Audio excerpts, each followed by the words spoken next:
It's on, so you can hear me. Welcome to the June 2nd, 2026 Board of Education meeting. Before we begin, I would like to remind you of a few things. Please keep the aisles clear during our meeting to allow members of the school system and the Sheriff's Department to be able to move around. Also, except for when honoring the flag and our opening prayer, and when participating in Call to the Audience, please remain seated during our meeting. We hope to have a productive and efficient meeting, and your help is greatly appreciated. We do have a couple things to remind you of before we call the roll. Today's national anthem will be done by the Murray Middle School Chorus under the direction of Jennifer Heck, chorus teacher, and Deanna Leak, principal. Terry Henry will be doing our invocation remotely. Terry Henry will be doing that. The Ashley High School NJ ROTC will provide the presentation of colors under the direction of Lieutenant Colonel, Robert Rare, and Master Chief David Jachamps, Principal Michael Perez, and Mr. Perry will be doing our pledge today. Ms. Bowie? Oh. Point of inquiry. Go ahead. We haven't called the roll yet. Let me call the roll, and then we'll get to you. If you'd call the roll, please, Ms. Bowie. Good afternoon. Pete Wildebohr. I'm present. Melissa Mason. Here. Josie Barnhart. Here. Pat Bradford. I am here. Judy Justice. Here. Dr. Tim Merrick. Here. And David Perry. Here. All right. Can I make a point? Yes, sir. It sounds like we may still have some people filtering in. Would you like to give them a couple more minutes to kind of filter in before we get started? Well, we're pretty much packed in here, so we're going to actually have a little bit of a delay for some of those people. So I think we're just about ready to go. But let's go ahead and start with our invocation. Mr. Chair. Yes, sir. I did not receive an agenda, and I don't want to share because I make notes and I keep them. It's right there. Somebody got it. Thank you. Okay. All right, we'll start with our invocation. Sovereign God, you are our Lord and the keeper of our universe.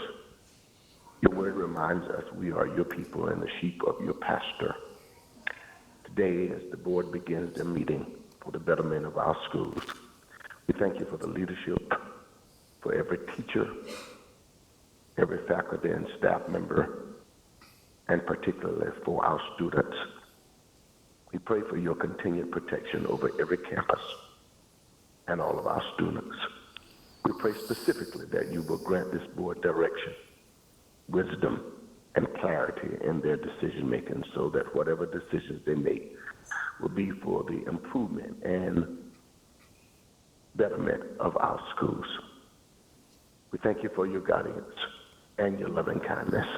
May we forever give your name praise. Amen.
pledge allegiance to the flag of the United States of America and to the republic for which it stands, one nation, under God, indivisible, with liberty and justice for all.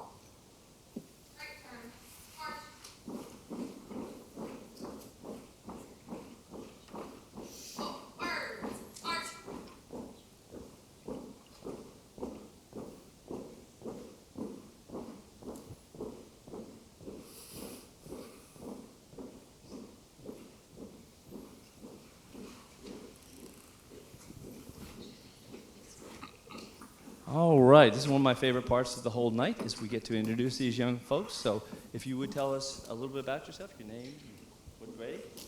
Hello, and thank you for letting us perform for you all today. We are the Murray Magicals. My name is Kira Hayworth, and I am in 7th grade.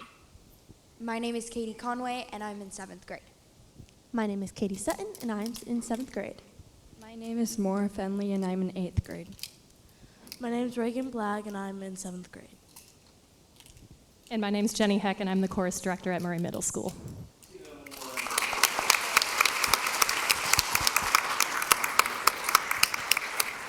And next, our Ashley group.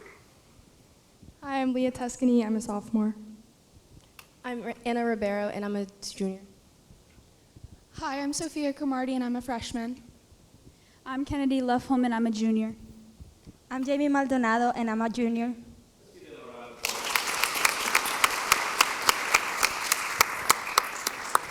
Thank you, ladies. Thank you very much.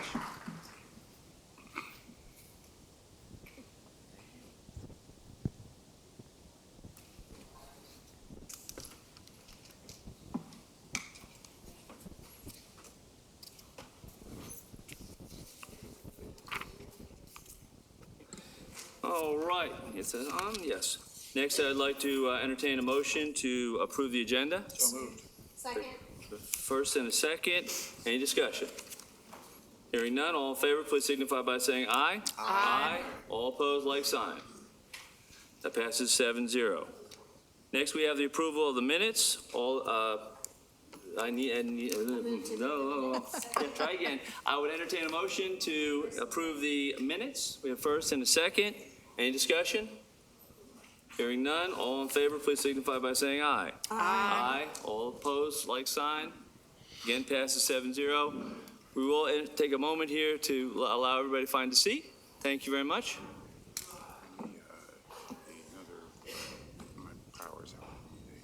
All righty. We have a couple seats up front, right there, right? Next, we have our committee reports. Ms. Bradford, why don't you start for us, please? I have the June Finance Capital and Bond Committee report, and you'll hear a little bit more about this later, but on May 20, we drove to Raleigh in 3 vehicles, a delegation of 17 that included 6 students, a social studies teacher, a band director, a curriculum specialist, assistant principal, committee members Dr. Barnes, Dr. Rob Morgan, John Hennett, Josie Barnhart, Pete Wildebor, and myself, and our own Anita Baggy. From the North Carolina House of Representatives, the gallery up above the floor, we watched a legislative debate after being introduced and receiving a standing ovation from the representatives down on the floor. Later in the day, we were invited down onto the House floor by Representative Ted Davis and Representative Charlie Miller. That was a high honor. We similarly observed Senate debate from the Senate gallery after being introduced and receiving a standing ovation from the senators on the floor. Very late in the day, we were invited to the Senate floor with Senator Bill Rabon.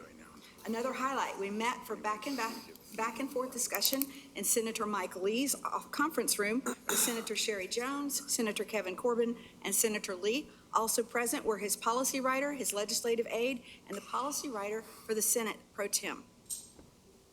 We had meetings with representatives, policymakers, legislative aides. In total, we presented student-made gifts to 15 state representatives and 5 state senators, all who were either our local representatives or K-12 Education Committee chairs in the House or the Senate, as well as education appropriate chairs in the House and the Senate. We enjoyed lunch in the legislative cafeteria.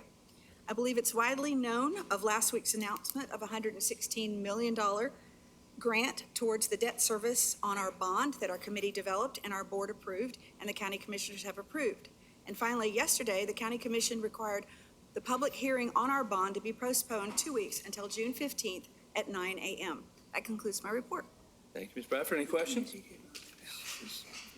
Any other committee reports? Dr. Merritt, do you have a committee report? No, okay. All right, we will carry on then. Recognitions. I would have to just remind everybody to please have a seat. If you are not, just please remain in your seats. Some seats up front here. Seats up front. Yes. Mm-hmm. Okay, well, all right. Good evening. As always, it is my pleasure to be here this afternoon to celebrate our staff and students. Going to stop for 1 second. We need everyone to have a seat, please. Sir. Sorry. Come on, we've got some seats in here.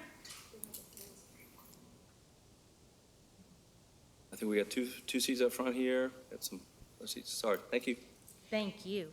All right, first and foremost, we have a teacher that we would like to recognize as the Career and Technical Education teacher at New Hanover High School for being selected as the 2026-2027 Keenan Fellow.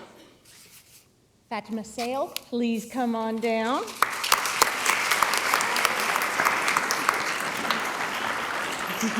Thank you. So this fellowship is supported by the North Carolina Department of Public Instruction and the Keenan Fellows Program for Teacher Leadership, and will focus on incorporating computer science and computational thinking pathways into K-12 education. Keenan Fellows are active K-12 public and charter school teachers who complete a year-long fellowship, including a summer immersion of at least 3 weeks with a host organization to gain firsthand workforce experience, all while continuing to teach. Ms. Sale will be immersed and mentors from UNCW during her fellowship. Congratulations.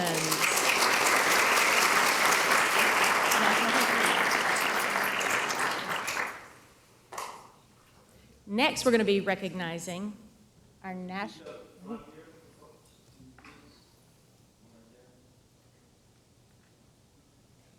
For my students, we did a little thing different this month. Our students are in the conference room, so we're going to be recognizing our National History Day students next.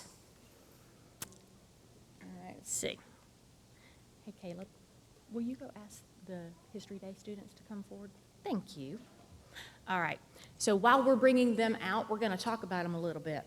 Students from several schools across our district took home top honors in this year's National History Day state competition with a wide variety of projects from websites to research papers, exhibits, and performances.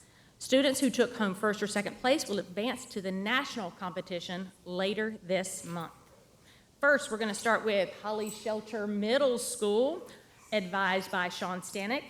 Olivia Vernon, come on down, will advance to national competition. First place, junior individual exhibit, Condemned by the Crowd, How Leo Frank's Conviction Led to Revolution Against the Justice System.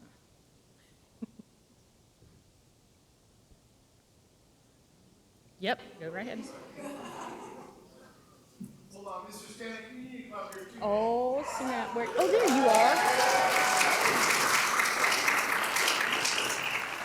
All right, Emma Hobbs, come on down. She's going to advance to the national competition. First place junior individual website, A Crime of Fashion, How Vanity Led to the Extinction of the Carolina Parakeet. Nicely done.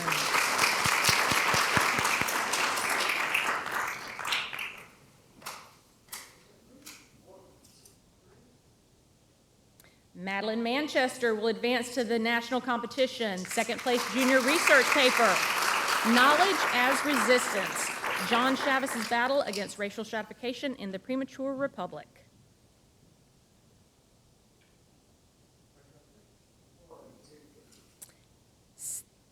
Stella Allen and Mackenzie Kennedy. Third place junior group performance, Still the Martyr Sings, How Ella Mae Wiggins' voice impacted labor reform across the nation.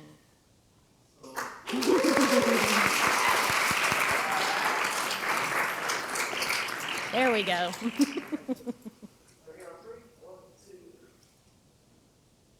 Ooh, congratulations. All right, next we're going to move on to International School at Gregory, advised by Sarah Sapansky.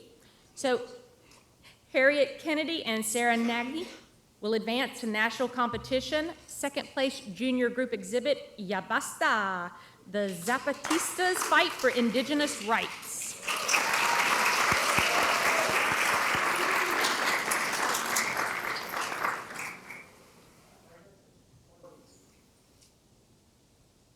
Nicely done. Next.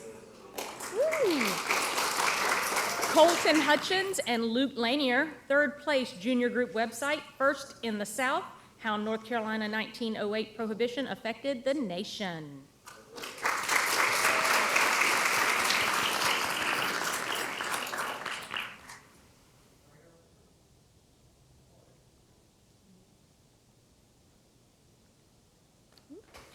All right, and we're going to bring Mr. Stanek right back up here because we're going to now recognize Laney High School. So come on back down. Price is right. All right, Scarlett Round and Jocelyn Hudson will advance to national competition. First place senior group exhibit, Past, Present, and Suture, the birth of the PA program. Yes.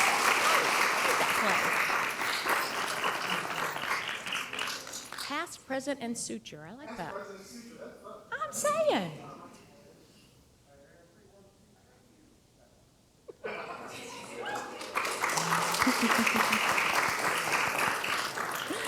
All right, next, Isaac Bear Early College, advised by Kit Starnes and Morgan Mannion.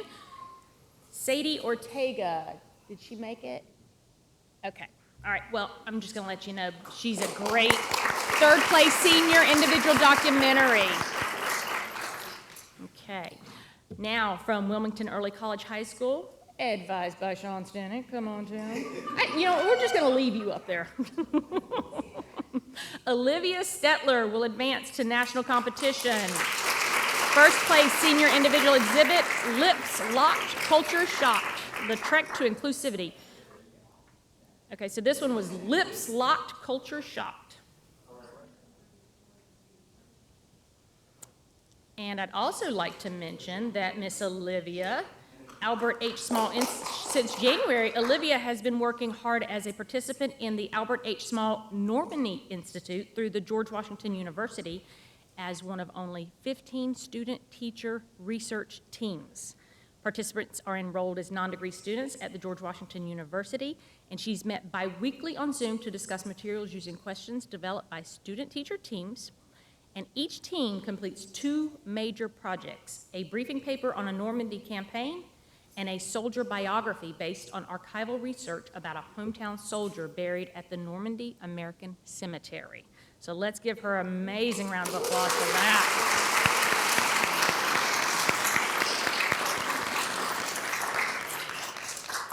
Okay, now we are going to recognize the Superintendent and Board of Education Art Choice Awards. Students from across the district recently submitted their artwork for a chance to be selected for the 2026 Superintendent and Board of Education Art Choice Awards. This is a prestigious honor that is only given to 11 students. The recipients will have their artwork hung in the Board of Education Center and the Superintendent's office. So let's get started. First, Bianca Barcenas Vidal, who was unfortunately not able to be here, but are her parents here? Okay, looks like they weren't able to make it either. All right. Right?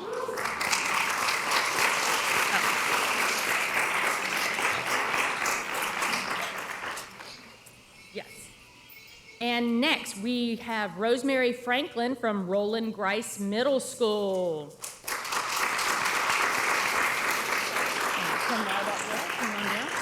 And you can see their artwork displayed on the screens.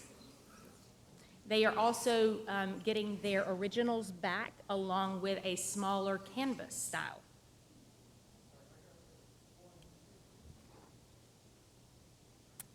Nice. Yep.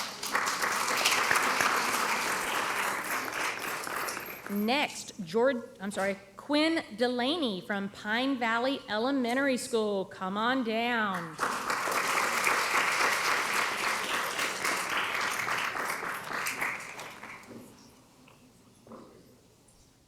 Okay, I'm impressed. Like, I am seriously impressed with this artwork. I can't wait to see it hung on the walls. It's fantastic.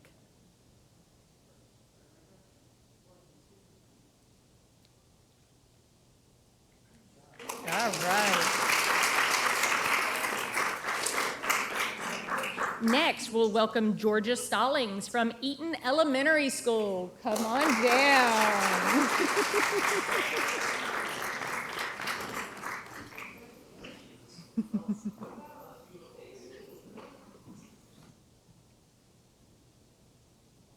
Oh, he wants the big one.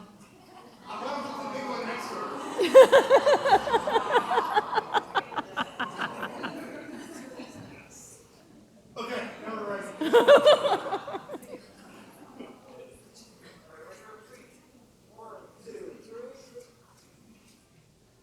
Awesome.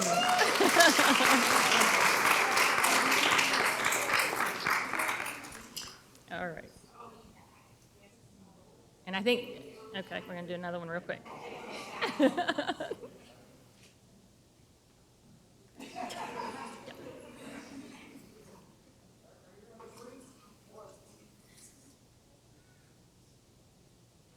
Awesome.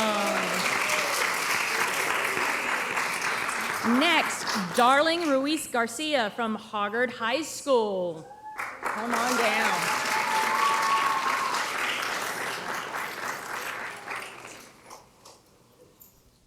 '11th grader and amazing work. Wow.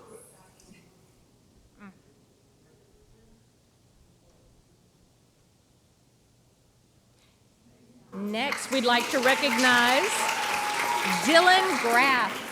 Dylan Graff from Ashley High School. Dylan, come on down, Dylan.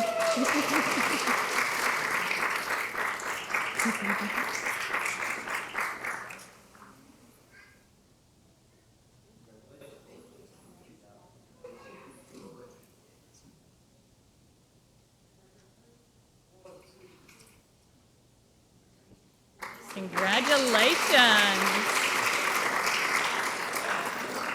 Next, we'd like to recognize Lillian Mae Blair from Murray Middle School.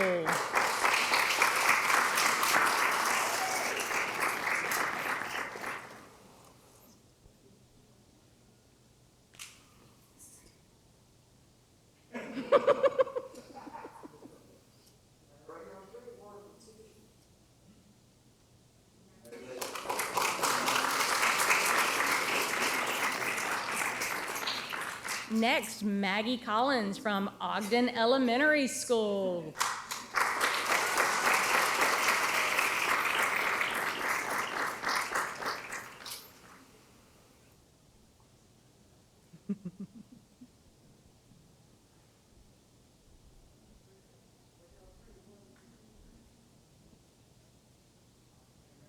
Good job. Oh, hold on. No. Next, Chase Kelly from Porter's Neck Elementary School. Come on.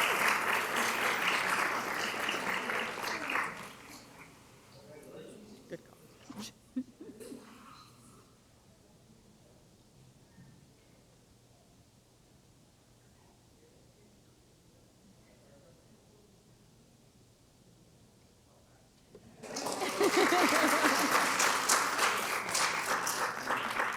Next, Bailey Sanders from Winter Park Elementary.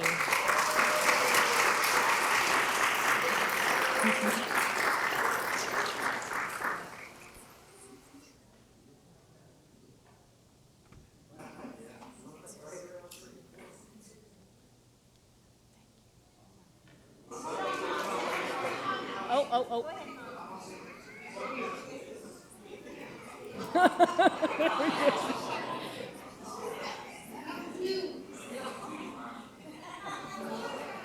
She's just smiling. Look at that face.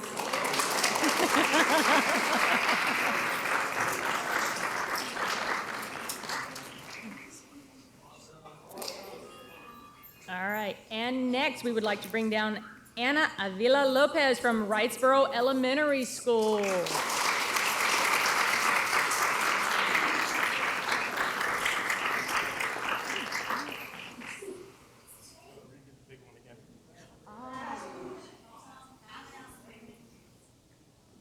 Calling an audible on this one, y'all. Yep. Hold on one second. Dr. Barnes went to go get the big one. It's as big as she is.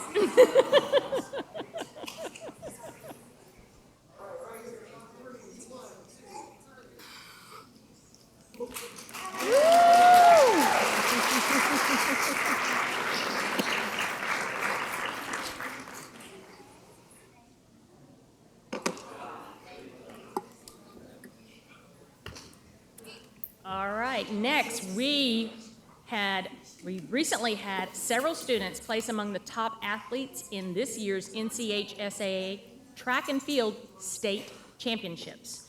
Their hard work, discipline, and commitment throughout the season were on full display as they competed against some of the best student athletes in North Carolina. Join me in congratulating these outstanding student athletes for representing our school with excellence and sportsmanship. We are incredibly proud of their achievements and look forward to seeing all they continue to accomplish, both on and off the track. First, from Hoggard, Abela Exantus, third place in the 8A long jump. Come on down.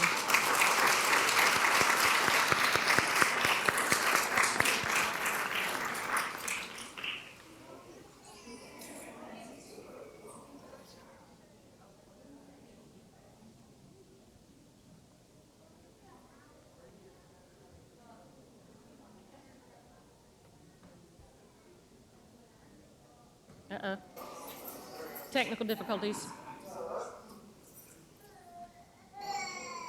Mia Medlin, come on down. Mia won second place in the 8. Sorry, come on. Okay.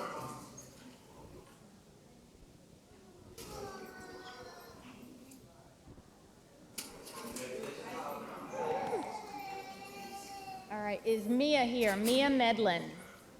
Didn't see her. Okay. All right. Riley Kazaya. Hope I said that right. Riley, come on down. Okay.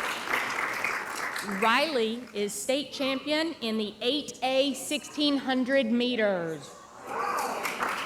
Woo!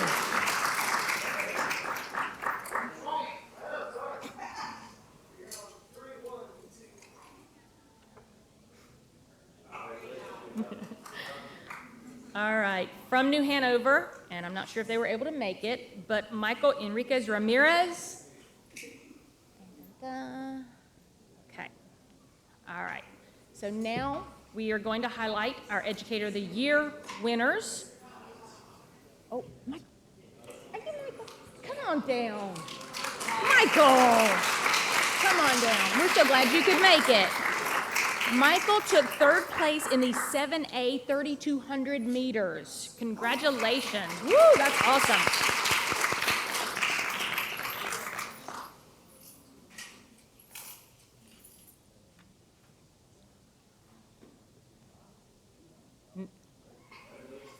Wow, that's amazing. Good job. I heard that.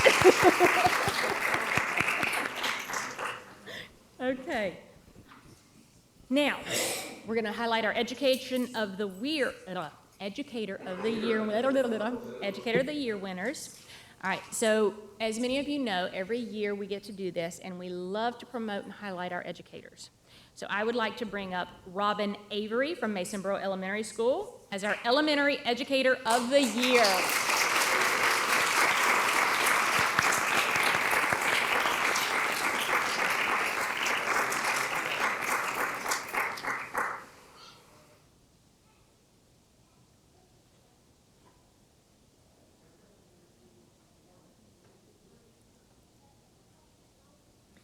Okay, and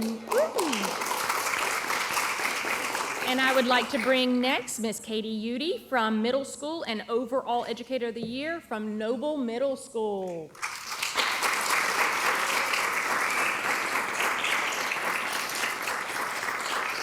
You'll be seeing a lot more of these faces over the next year as we follow them along and see all the great things that they're going to be doing.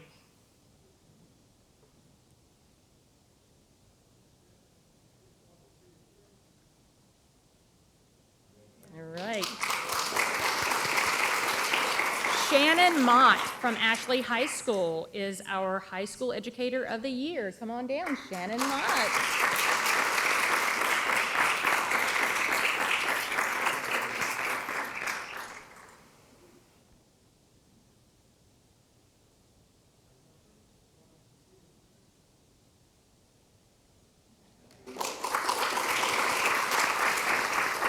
Sam Smithson from Myrtle Grove Middle School is our Assistant Principal of the Year. Sam Smithson, come on down.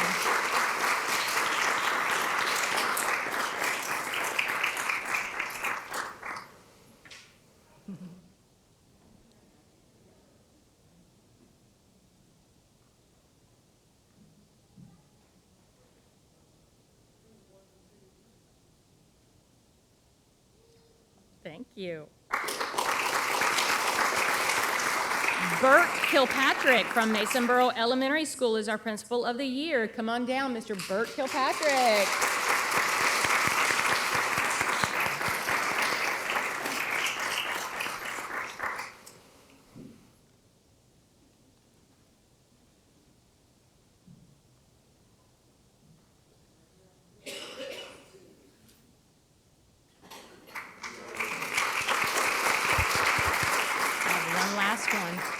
So we recently had some students and staff members join us on a trip to Raleigh.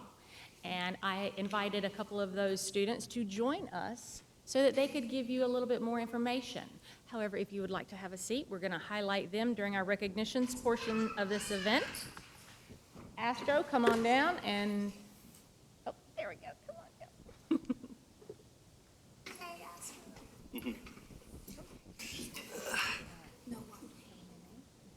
Yes, thank you.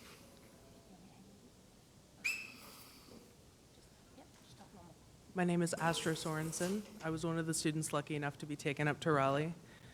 We went to the legislative building up in Raleigh, and we got to speak to multiple senators and representatives. We got to see a lot of the behind-the-scenes processes from inside the building. We were recognized as part of the gallery in the House of Representatives side, and we got to watch both the Senate side and House of Representatives as they met. We got to talk to Senator Lee in a small conference and tell him about some of the things we needed for our county education system specifically, and it was incredibly important for me to get to see behind the scenes, and I learned quite a bit just from watching and being there. It was an incredibly insightful experience for me. Thank you. So this was Astro's first event to Raleigh, and I'm thinking we may have to bring you back because the students that went with us were absolutely amazing. They were articulate, they were charismatic, and they were thoughtful in everything that they said to every adult that they approached. It was such a meaningful and impactful day that I cannot appreciate their participation and their parents' participation in allowing them to join us. So I would just like to give a huge round of applause for all of our students that came with us. So thank you very much. Thank you. This concludes recognitions. Well, thank you very much. I appreciate it. And again, congratulations to everyone who was recognized today. Wow, what a great way to start a meeting, that's for sure. We're going to continue on now with our student voice.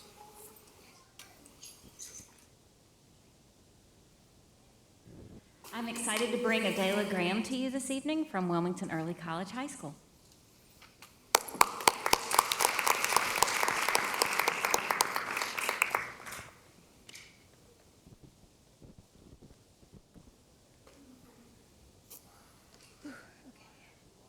Good evening, Chair, board members, superintendent, and guests. My name is Adela Graham, and I am a rising junior at Wilmington Early College High School. I am also a student athlete at New Hanover High School. And I had the honor this year of traveling to North Carolina A&T University to compete in a state track and field competition. Outside of athletics, I plan to pursue a career in veterinary medicine. When I was invited to speak tonight, I wanted to make sure I represented not only my own perspective, but also the perspective of other students.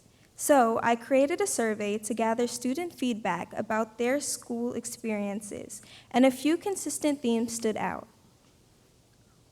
Tonight, I will share those themes along with solutions I thought of based on what I have heard. The first theme is student connection and access to opportunities, including athletics. Many students feel there are limited opportunities to connect with students from other schools outside of sports. I think this is an area where the district could strengthen student engagement. Stronger student engagement can be achieved by creating a more district-wide student opportunities.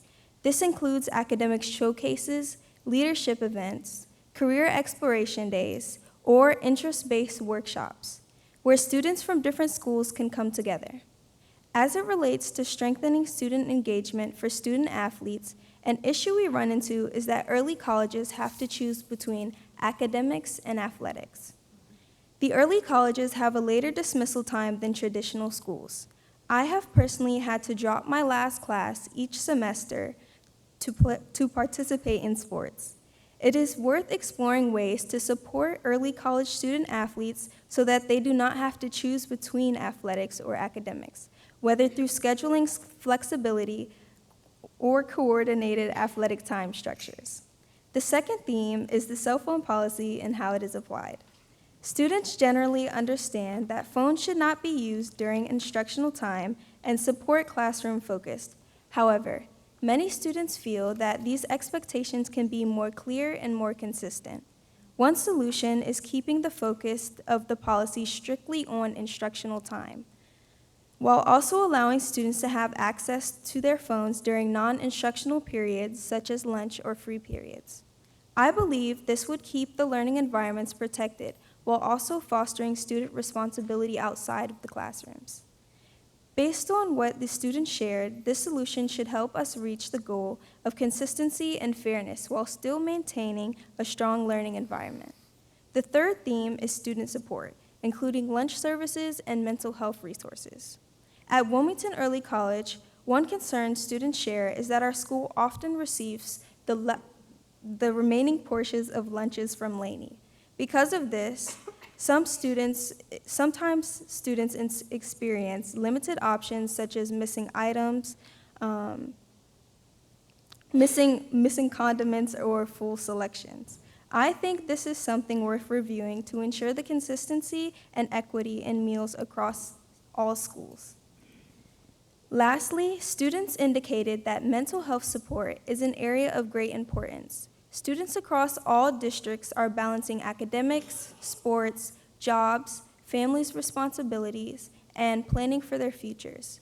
While these resources do exist, many students are not fully aware of what is available or how to access them.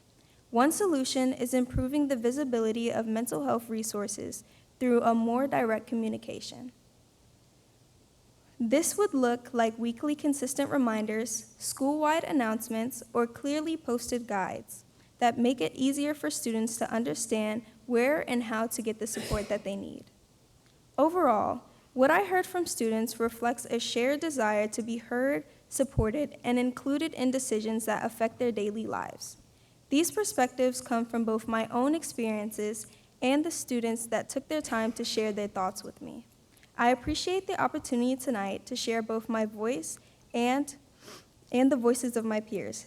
Thank you for your time and your continued commitment to students across New Hanover County Schools. God bless you and good night.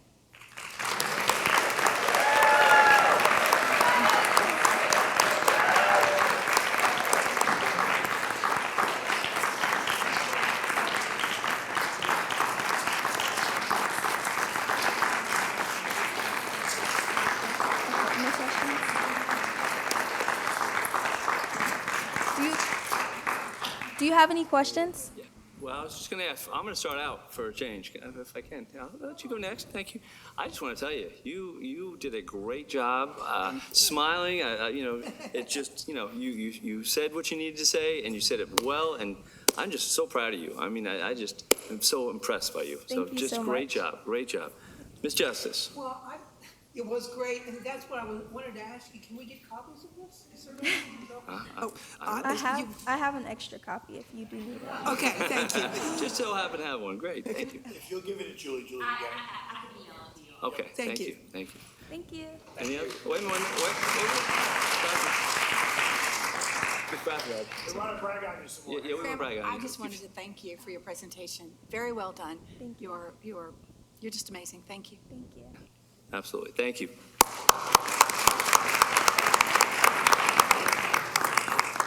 And our June teacher voice is Mr. Stanek. So he's coming back on up. So popular gentleman today. Thank you for being here. Parking is good, isn't it? You know how it goes. Yeah, I know. Good evening. Good evening. I would first like to express my sincere gratitude for the opportunity to travel to the North Carolina State Legislature alongside our superintendent, members of this board, and several outstanding New Hanover County High School seniors. It was truly an honor to be included, especially as the only teacher in attendance, and an experience I'll carry with me throughout my career. During our visit, we had the privilege of meeting with several of our state representatives. We were able to speak directly with legislators about the power and importance of public education, the incredible work happening in New Hanover County schools, and the areas where continued support is needed in order for our students and educators to thrive. One of our most meaningful parts of the experience was witnessing the legislative process firsthand. Sitting in the Senate chamber and listening to debate over proposed legislation was eye-opening and powerful. It reminded me that the decisions made in those rooms directly impact our classrooms, our teachers, and most importantly, our students. I was also incredibly impressed by the willingness of our representatives to welcome us into their offices and truly listen, not only to our successes, but also to our needs. Those conversations reinforced the importance of advocacy and collaboration between educators, school leaders, and lawmakers. Throughout the day, I was especially proud to see how deeply connected and committed our superintendent, our school board members, and our school board members are when it comes to advocating for students and educators in New Hanover County. Their passion, professionalism, and dedication were evident in every conversation we had. It reminded me how fortunate I am to teach in a district where leadership works tirelessly on behalf of both students and staff. I'm honored to be part of this team. The students that were in attendance exemplified the very best of New Hanover County schools. It was very evident that they are highly intelligent, thoughtful, driven, and passionate about learning. Watching them speak with legislators and present themselves with such professionalism and confidence gave me tremendous hope for the future. But beyond all that, I would like to take a moment to celebrate the students who are here with me today. Out of only 36 students statewide who advanced to the national contest for the National History Day program at the University of Maryland, our group earned 5 of those spots, an extraordinary accomplishment that speaks volumes about their talent, work ethic, and commitment to excellence. PBS North Carolina was also present, documenting the competition, and was incredibly impressed by our students' performance. They will be traveling to the national competition to continue following our students' journey alongside other qualifiers from across North Carolina. What makes this achievement even more meaningful is that their success did not begin on competition day. Long before the judging rooms, presentations, and recognition, these students made the choice to commit themselves fully. They chose to dig deeper, think harder, ask questions, revise their work, and push themselves beyond expectations. They dedicated countless hours to researching, preparing, and refining their ideas, not because they had to, but because they cared deeply about doing meaningful work and representing their schools well. And represent us well they did. I could not be more proud of them, and I'm grateful to have the opportunity to witness not only their accomplishments, but also their growth and leadership throughout this experience. Thank you again for allowing me to be part of such a meaningful trip, and thank you for your continued support of the students and educators of New Hanover County Schools.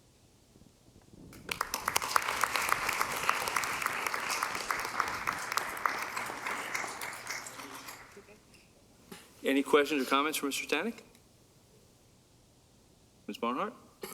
Just a comment. I appreciate the willingness to come up and caravan and just showcase some of the talent that we have here. One of the highlights for me was being able to put you on the spot alongside our district history rep to talk about the changes that have been made and how we're adjusting to those with the standards. And so hearing your insight was really great. And with it being America 250 and being able to highlight our incredibly talented students is a testament to your dedication, and just thank you for that. Thank you. We will carry on at this point with our superintendent's report. Mr. Barnes?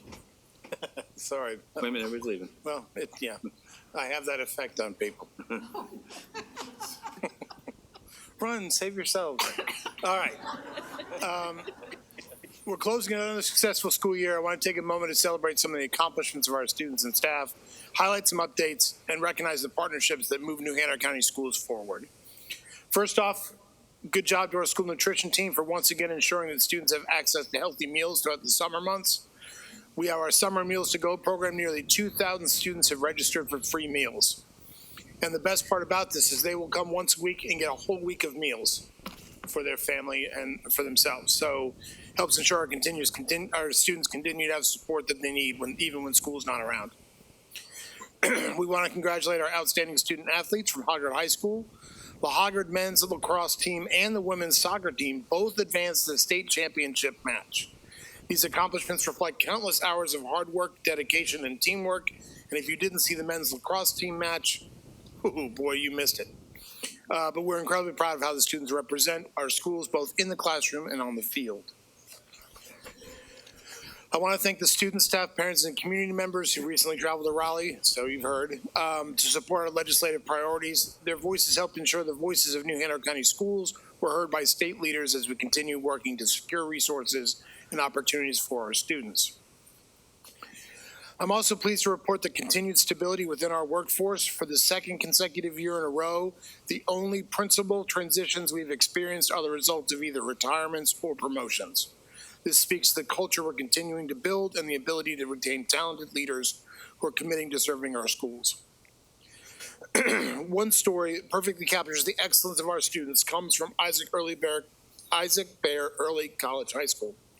On graduation day, while their classmates were going through graduation and celebrating commencement, their valedictorian, Isabel G., was in Phoenix, Arizona, representing her school, community, and state at the prestigious Regeneron International Science and Engineering Fair. I'm proud to share that Isabel earned a grand award and placed second in the world in her microbiology category. I'm not going to tell you what it is because I can't understand it. She also is the only North Carolina Science and Engineering Fair finalist ever selected to compete at the ISEF during all 4 years of her high school. Her achievements placed fourth place in microbiology in 2024, third place in 2025, second place in 2026, and a special scholarship award from Westlake University in China in 2023. Her accomplishments demonstrate the extraordinary opportunities available to our students and the educators who support them. And I'll tell you afterwards what the name of her project was, but it takes a thesaurus and a dictionary to get it.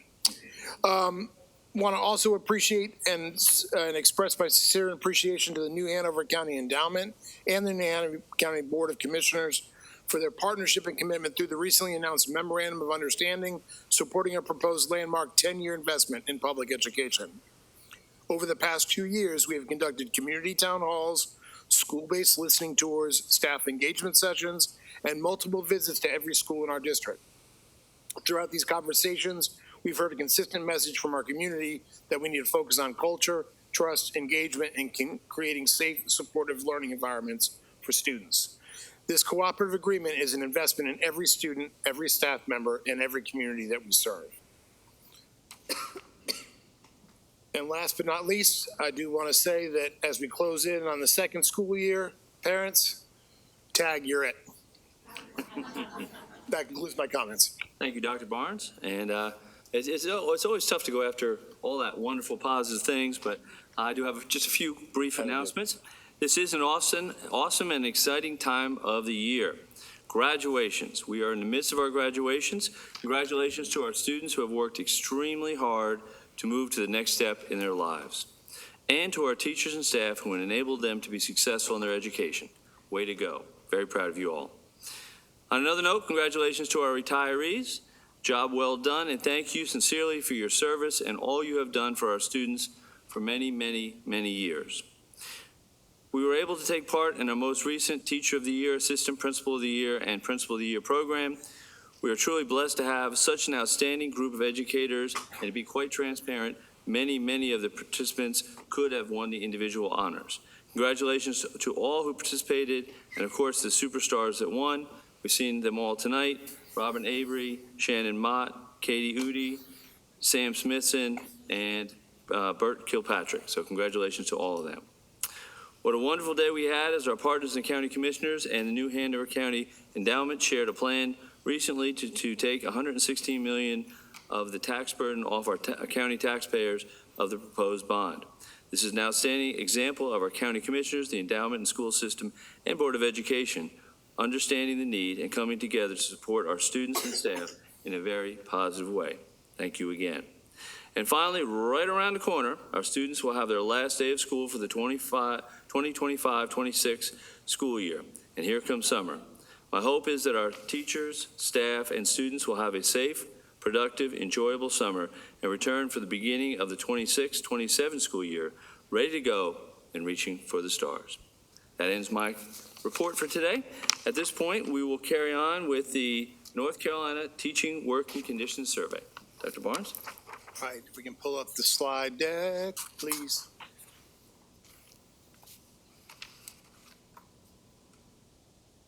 All right, for a little bit of context for everyone, the North Carolina Teacher Working Conditions Survey is issued every 2 years to all certified educators. And the questions tend to stay the same from one survey to the next, so you can look at longitudinal data as well. So next slide, please. Yep. So overall, there are several trends that we are seeing emerge consistently over the last 4 years. One, 95.7%, our strongest theme that emerged district-wise with the community support and involvement, received successful positive results on 95.7% of the survey. That means relationships to strengthen relationship with families, increase engagement opportunities, and build trust through transparency, accountability, and accessibility.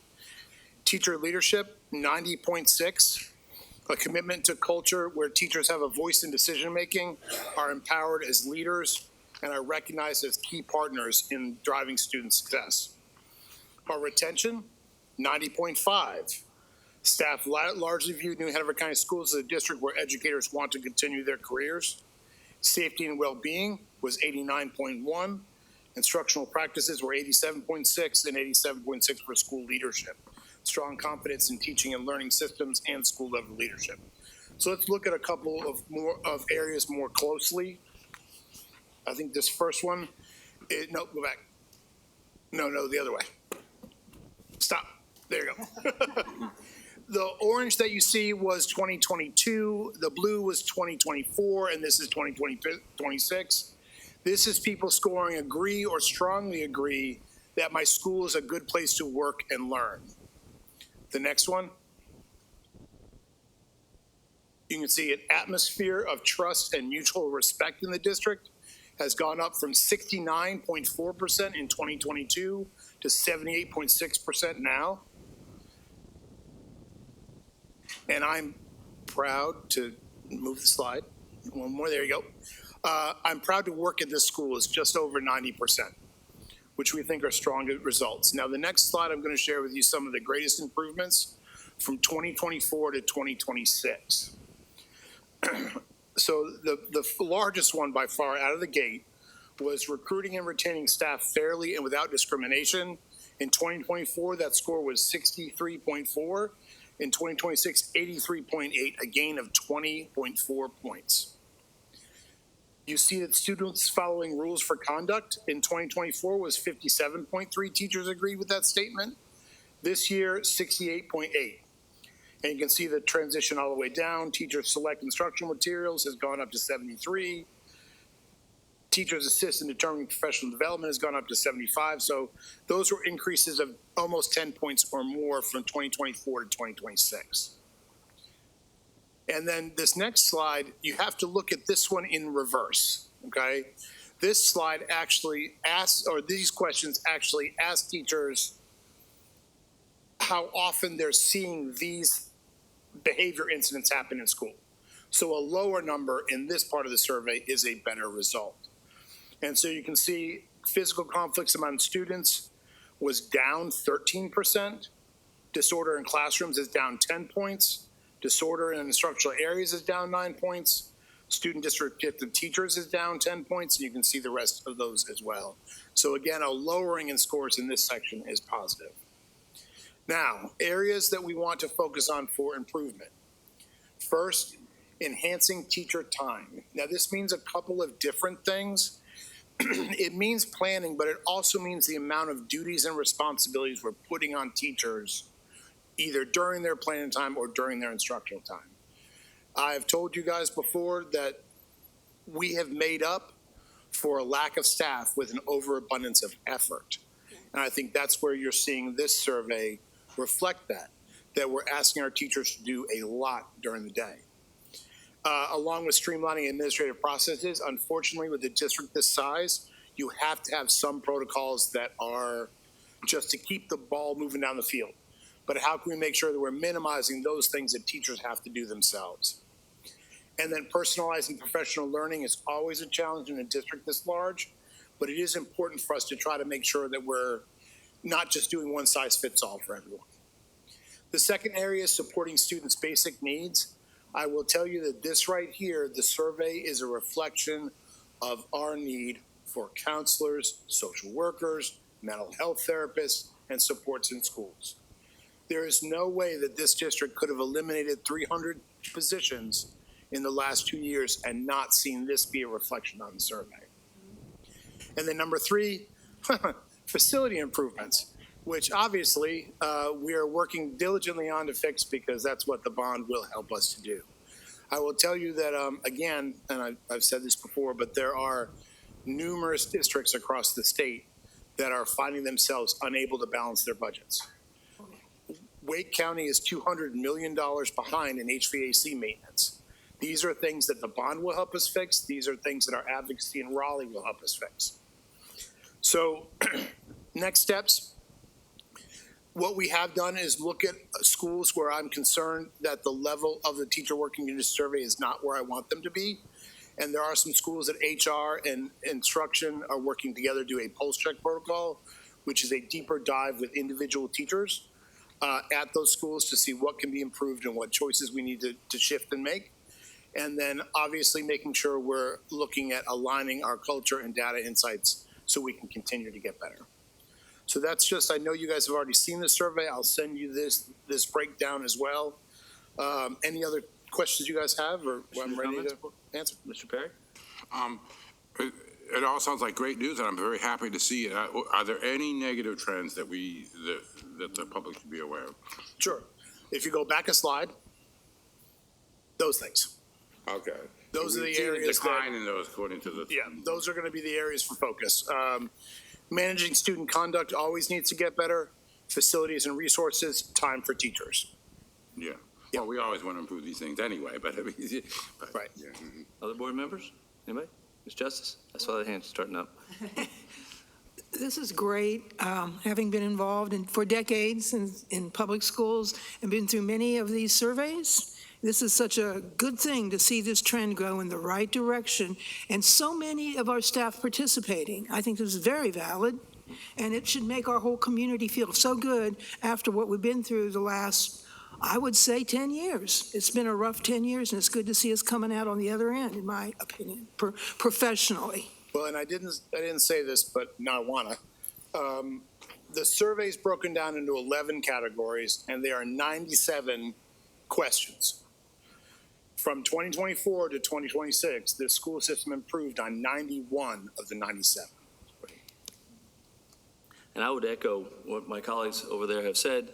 I think, having gone through either being part of a teacher working condition survey as a teacher or as a principal, getting into the deeper dives and stuff, I think that it's a great thing to see us moving in the right direction.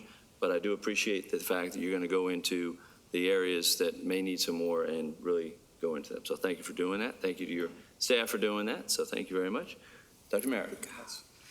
Thank you, Mr. Chair. I think a lot of folks have looked at the effect that COVID had on teaching, on student ability to learn, et cetera. And I think some of these things we could say from 22 to 24 getting better may just well be because of COVID. But the difference between 24 and 26, that has nothing to do with COVID. I think it has everything to do with the outstanding performance of our superintendent. Thank you.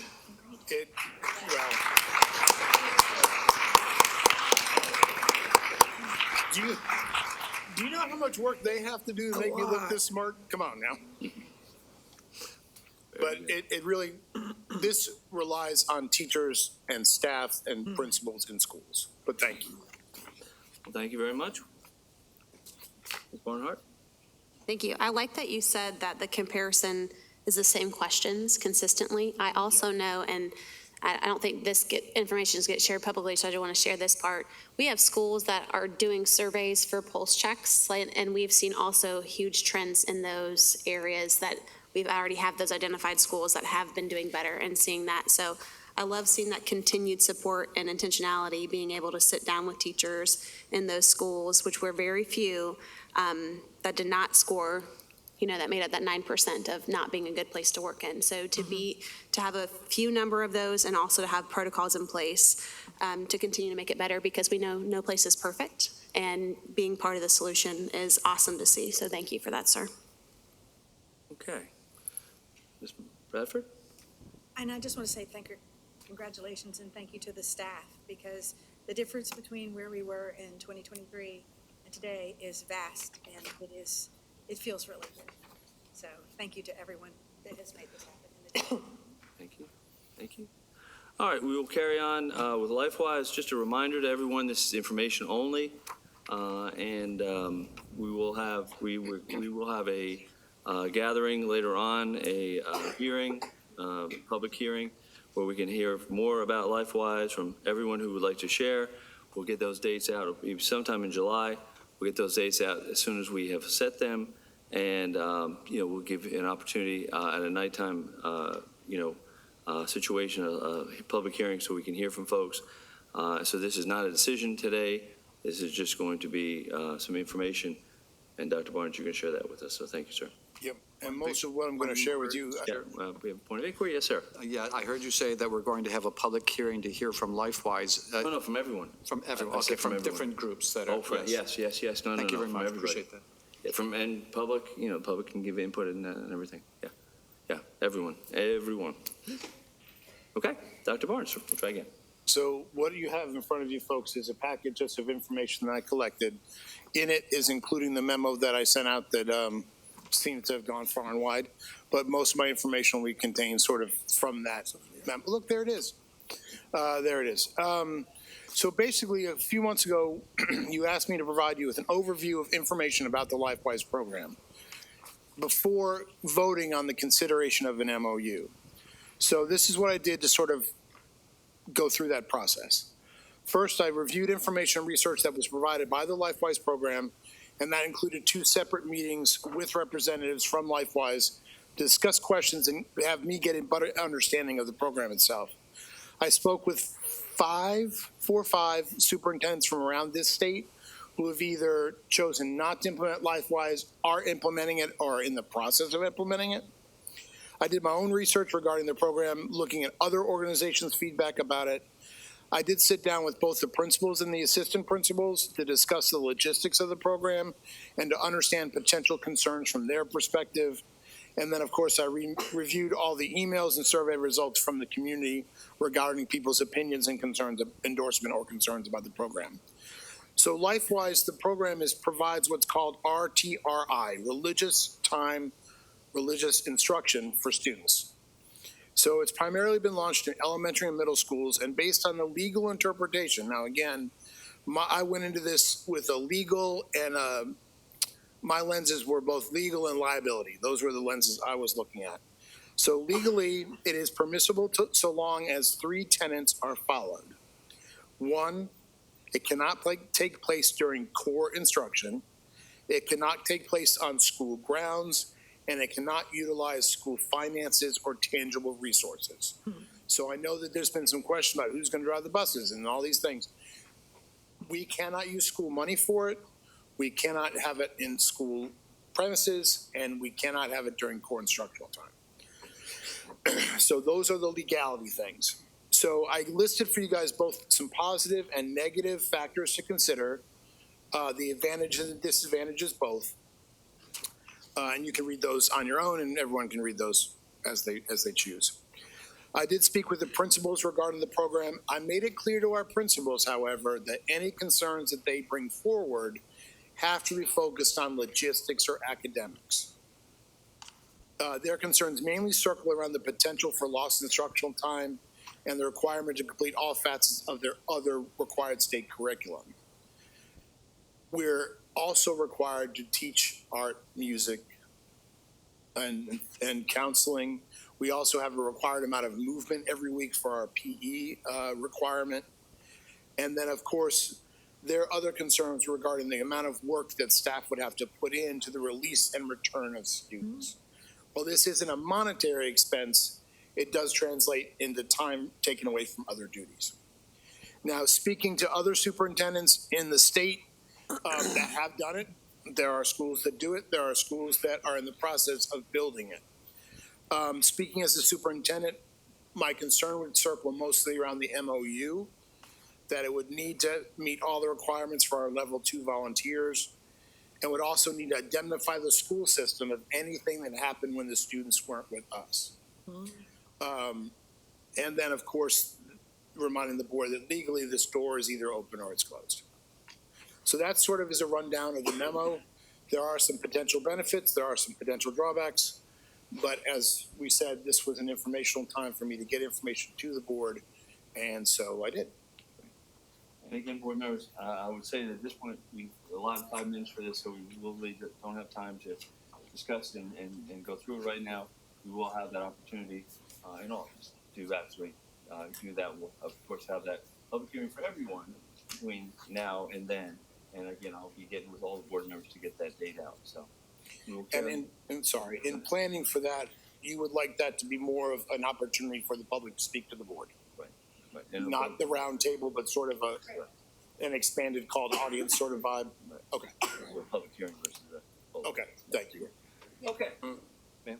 Mr. Chair, after having observed the county just the other day in a public hearing, the same format as the county follows for public hearing.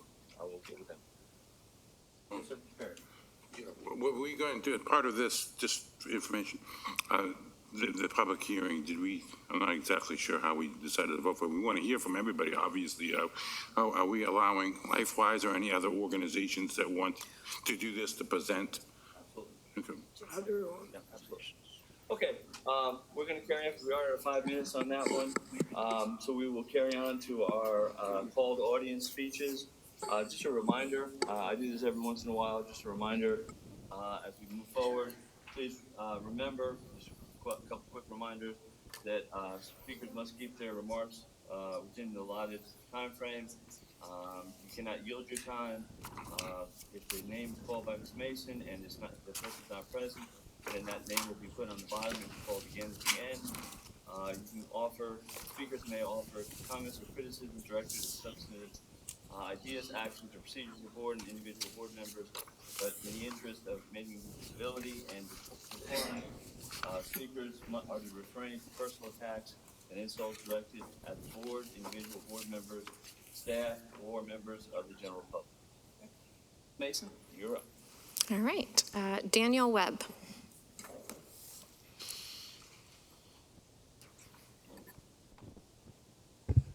Much to Dr. Barnes, Superintendent, members of the board. On a Tuesday upstairs in room 205, there was a chair that was pushed against the door, holding the door from being opened from the inside. In the chair sat a young man who was no longer a student. His hands were on his knees.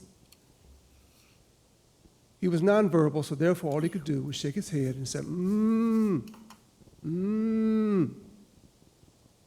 Why was he doing this?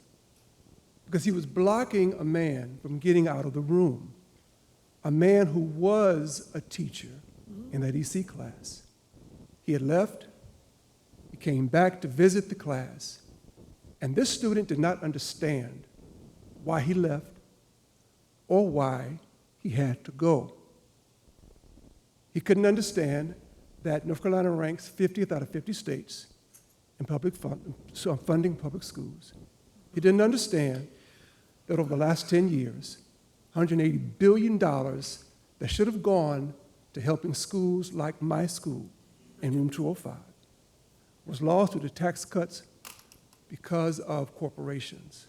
He didn't understand none of this. All he knew was that this teacher he had bonded with was no longer going to be with him.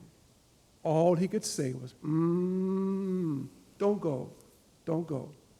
That student has siblings in every school in this district who do not understand why we are losing good people out of the teaching profession. If he were here today, he would urge you to do what you can to increase the funding for our educators so our teachers don't have to decide. Thank you. Your time is up. Thank you very much.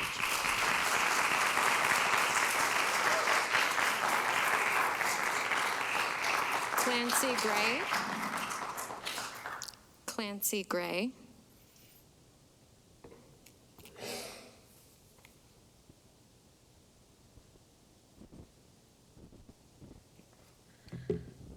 Good evening. My name is Clancy Gray, and I am an 8th grade English teacher at Williston Middle School. I've been teaching at Williston for 4 years, and I've had many amazing experiences there. However, during my time at Williston, I've been deeply concerned by the crumbling infrastructure at our school. To be frank, our school and its history is crumbling underneath our feet every single day and above our heads every single day. Throughout my time at Williston, I've noticed numerous facility issues that directly impact learning. The poster that I brought today has examples of the facility issues that Williston faces on a daily basis. All of these pictures were taken on June 1st, 2026, inside of a building that when I arrived to teach there and administer end-of-grade standardized tests, the air conditioning was broken and the internet was out. If you get to take a closer look at the pictures that are being held up, you'll see examples of water damage, peeling paint, broken blinds, mold and algae buildup, and rodent feces. All of these issues not only interrupt learning, but could also have potentially detrimental effects on the health of students and staff. In my short time at Williston, I've had the air conditioning and the power go out many times. I've seen a counselor have to move offices because of a mold infestation. I've had my ceiling tiles leak and fall through because of heavy rain and leaks. I have seen a river of water flowing through the school from toilets because of a plumbing issue. I have seen a rat run across one of my students' feet in the middle of a lesson. And I have seen maintenance teams walking out of the building with Home Depot buckets filled with deceased rodents. Williston is one of the oldest, if not the oldest school in Wilmington that is still in operation. Your students and your staff deserve a functional environment to spend every day in. Its legacy and historical importance demands that this building gets restored to preserve the greatest school under the sun for many more to come. Thank you.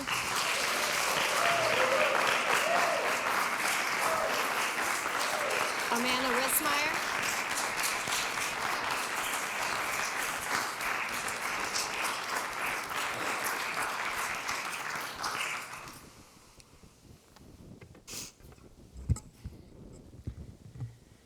Good evening, members of the board.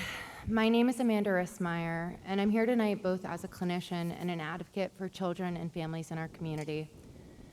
Research consistently shows that out-of-school suspension is associated with significant negative outcomes for our students. Suspensions reduce instructional time, they disrupt relationships, they increase school avoidance, and they contribute to long-term disengagement from education.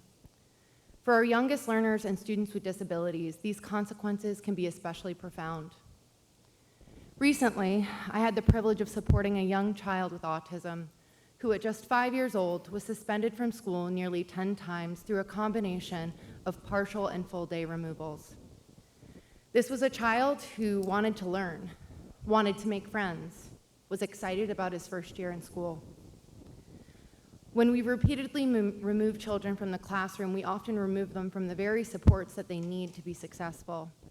Tonight, I respectfully ask the board to consider extending the current limitations on out-of-school suspension to include children up to 8 years of age and to continue investing in alternatives that prioritize support, skill building, and problem solving over exclusion. I also want to emphasize something important. This story ultimately has the chance for a positive outcome.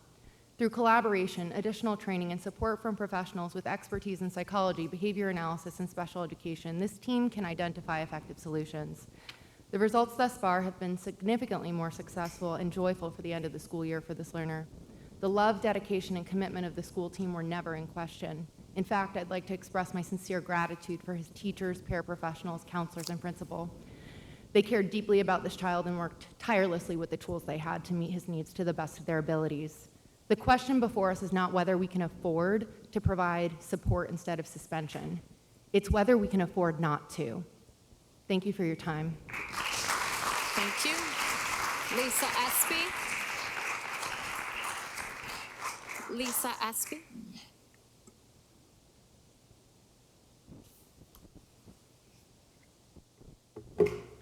Good evening, everyone. My name is Lisa Espy, and I'm a part of the North Carolina Association of Educators here in New Hanover County. And I want to say, we want to figure out a way where our association can work with the school board. We're all in New Hanover County. We all want to do what's best for students in the area, so we want to figure out how we can collaborate. Tonight is the anniversary of my father's death. I should be with my family comforting them, but I'm in this room. Tonight, my students are holding a concert. They're doing a great display of their abilities for their community and their families. I should be there cheering them on. I'm not. I am in this room because of how important I believe it is for us to make positive change. We know there's a nationwide crisis, and it's funding in public schools and its resources. And I saw absolute excellence in this room tonight, and it is amazing that those students were able to accomplish what they were accomplished with what they have. But the issue is, when I look at my 5-year-olds and my pre-K students, is it sustainable to be able to offer them what these students were able to receive today? My thought is, my association chose to walk off the job and go and be loud because we believe in how important it is to fight for funding. You guys are sending teams out there to fight for funding. We've got to come together and figure out what we can do to fight for funding, because I don't feel like I'm doing my best by my families that I serve and my students that I serve when I see what could be accomplished in other areas, and I hear the conditions at Williston, and that's what we have to offer our upcoming 3-year-olds and 5-year-olds. So my thought process is, we would love to do what we have to do to make sure that we can come together to fight for positive change. I've emailed everybody. You have our contact information. We want to see what we can do in the 26-27 school year to make improvements because our students deserve it. Thank you for your time. Thank you. Margie Gewirtzman.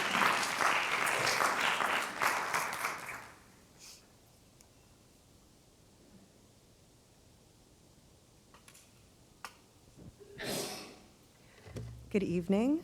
Hello, I'm Margie Gewirtzman. I'm a mother of 3 students here in New Hanover County, New Hanover County Schools. I know the research shows the negative impact chronic absenteeism has on students' long-term academics. We also know from our previous speaker how not being in the school for any reason affects academic engagement and success. I know New Hanover County believes this, Board of Education, because my phone tells me so. I get alerts multiple times a week about the location of my children, whether or not they're in school. I am quite concerned, though, because it is frequently wrong on the whereabouts of my oldest child. He is frequently in class in his high school, and yet I'm being alerted that he's not there. He is at school functions. He is at the band concert. He is at the National Honor Society's award ceremony. And I'm getting alerted that he is not in school. So my big concern here is, one, we know how important it is to have kids in school. Any reason taking them out is detrimental to their education. And we have a system of tracking kids that is, right now, fallible. So how on earth are we going to provide accurate location of students being taken out for an MOU? Thank you. Loretta Stackhouse. Loretta Stackhouse.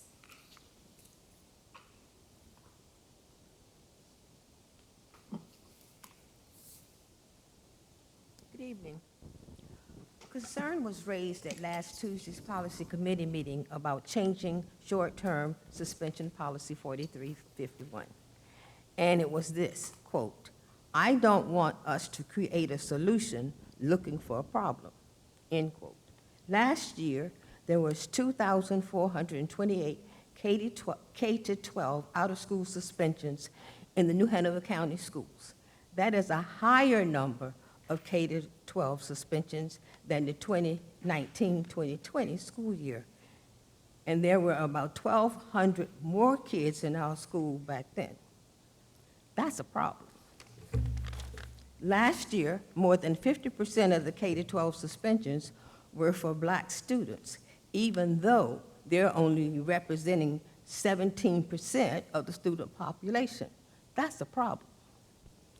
And except for last year and the COVID year, the total number of K-12 suspensions was steadily increased, disproving the notion that there is a trend that the total number of suspensions is dropping. 3 months ago, Love Our Children celebrated the success of Dr. Barnes in his first year as superintendent, lowering the number of K-12 suspensions from the previous year by 23%. That's only 2 data points. It's not a trend. Someday, Dr. Barnes will retire. So now's the time to rewrite the policy and update the code of conduct to reflect his oversight, the research of brain development, and the reframing behavior training that the teachers are using. Get these things in place for our children and the future superintendent. Thank you. Thank you. Chris Sutton.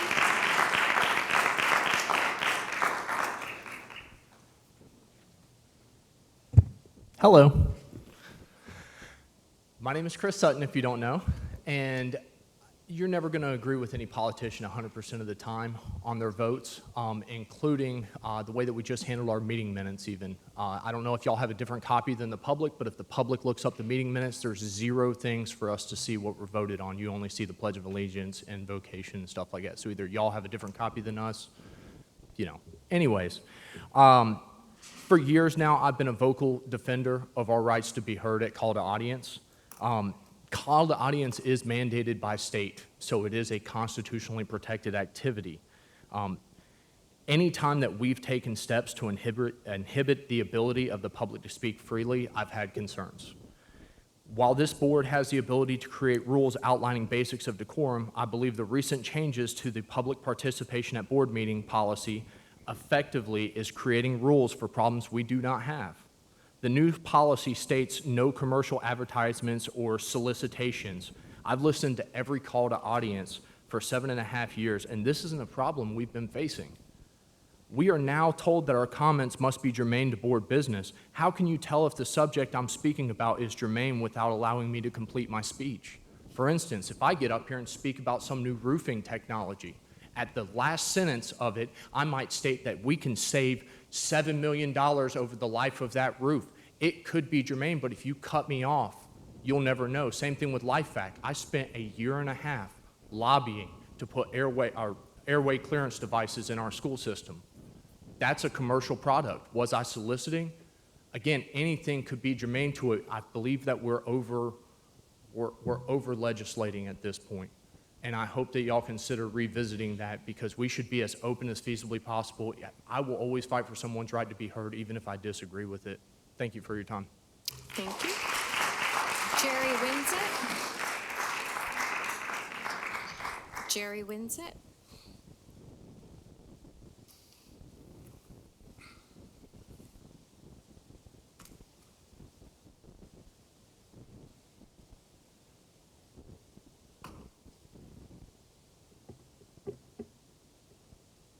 There were many interesting comments made during the May 26th Policy Committee meeting. One was about providing data to support a statement. Imagine if relevant data was used in every policy decision. Imagine if it were. A discussion about Policy 4351 could look at suspension data from today and the past few years to help answer a question like, how often do children who are suspended in elementary school get suspended in middle school? How often do children who are suspended in middle school get suspended in high school? Why are black students suspended at a disproportionate rate compared to white students? How often do students who have been suspended drop out of high school or end up in juvenile justice system? And if out-of-school suspensions are only being used as a last resort, where's the data on the first resort and the second resort? And how long were those strategies tried before the last resort? If that sounds like work, it's because, well, it is. But our students deserve policies that will keep them in school with the support and services that they need so they can learn and thrive. Code of Ethics Policy 2120 states, in part, that the board members, that's y'all, will render all decisions based on the available facts. And if they aren't available, make them available. We will be watching tonight to see which discussions are based on facts.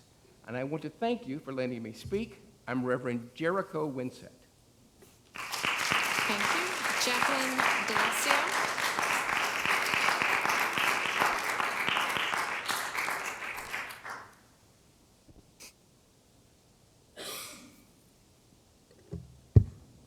Sorry, I'm short. Good evening. My name is Jackie D'Alessio. I am the outgoing president of the New Hanover County Association of Educators. Tonight, I simply wanted to share my vision for the union and the school board in the next school year. Our goal is ultimately the same: safe and resourced learning environments for all kids and respectful and equitable working conditions for staff. My ultimate hope is that the union and the board works in tandem to co-govern. This means collaboration instead of criticism, trust instead of fear, compromise instead of divisiveness, respect instead of retaliation. Our students need us all to fight corporate greed. They need us all to fight for more spending per pupil. I encourage both sides to work with open-mindedness and walk into spaces without predetermined decisions. This is how New Hanover County schools will truly thrive. Now I'm going off script for a second. I was very encouraged by the teacher working conditions survey data that was presented. However, I did want to point out that that is only the voice of certified staff. It does not include classified workers, etc. I believe that this is really important. In particular, at my school, DC Virgo, we chose to create our own survey in which IAs, cafeteria workers, custodians, subs, office staff, and others were also able to answer the same questions because they make up our school community. I also realize that we are an LEA of 1 and you are much larger than that, but I would encourage something along the same lines in order to give the voice and the input of all of the school community, because every child who touches these kids is an educator.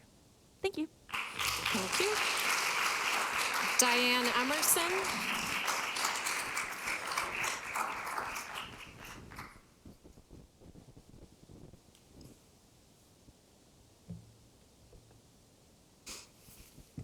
Good evening. Thank you for the privilege to share my concerns with you. I'm grateful.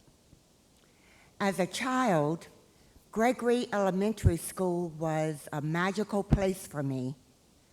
I could hardly wait to get there each morning. I lived on the front row of Gervais housing projects on Dawson Street. Once inside my classroom, I felt so loved, so accepted. My teachers nurtured, motivated, and pushed me to do my very best, and my best is what I always gave. It is because of them that I became a teacher. I wanted to inspire my students to achieve their highest potential, just as my former teachers had nurtured and inspired me. Much of what I've gleaned from my 30-plus years as an educator, serving in various roles, beginning as a teacher's assistant, moving on to high school teacher and administrator, a consultant in the Division of School Improvement in the Department of Public Instruction, education researcher in the Office of the Speaker of the House of Representatives in the North Carolina General Assembly, and pre-K director for New Hanover County Schools, is that most students, no matter where they lay their heads at night, have the capacity of high achievement and a desire to achieve their dreams. It is our responsibility as educators to find every way to ensure that they succeed. Each student deserves that right. Where there's a will, there's a way. Please find the will. Please make the way to fully fund education for our students and teachers. Thank The you. very Your time is up, dignity ma'am. of our profession Ma'am, your demands time's that up. we do so. Thank you. Katie Gates.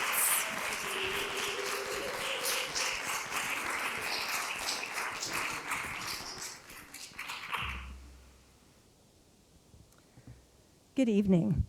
Students cannot fully understand much of Western civilization, law, political structure, or even art without a basic understanding of the Bible and its influence. This is not a religious claim, it is an educational reality. Even Princeton professor Greg Conti, a self-described non-believer, has warned that ignorance of Christianity and its history leaves students less able to understand Western literature, philosophy, art, and political theory. For more than 2 centuries, biblical literacy was standard in American education. Students learned directly from the Bible, the New England Primer, and other texts that contained biblical references. Biblical principles profoundly influenced American culture, civic life, and the development of our laws and institutions. Whether one agrees with those beliefs or not, the influence on our nation's history is undeniable. Unfortunately, many Americans now assume that teaching about the Bible in public schools violates the separation of church and state. Historically, that is not the prevailing understanding.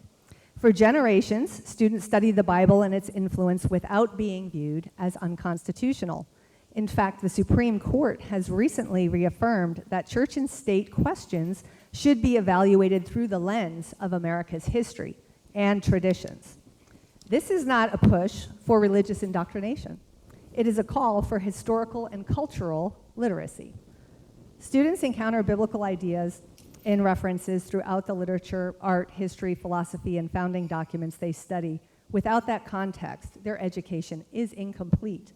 If it is our goal to provide students with a complete education in New Hanover County schools, biblical literacy should be recognized as a very important factor. Thank you. Thank you. Veronica McLaurin Brown. I would remind the audience that snide remarks will not be tolerated. That's your fair warning. Please stop right now. Thank you. We all want the same thing, safe, supported schools where children learn and grow. That's why Love Our Children NC is asking you to revise Policy 4351 so that the protections we currently give K-2 students also apply to third graders. At the May policy meeting, we heard our integrity and morals say suspensions are a last resort. But in New Hanover County, relying on integrity and morals alone has failed children. For decades, students were sexually abused in our schools because adults depended on integrity and morals instead of strong, enforced policy. When policy is weak, children suffer. And we still see how pressure can override fairness. A principal admitted, quote, "I suspended a third grader because my PTA president was very angry and he was rude to her.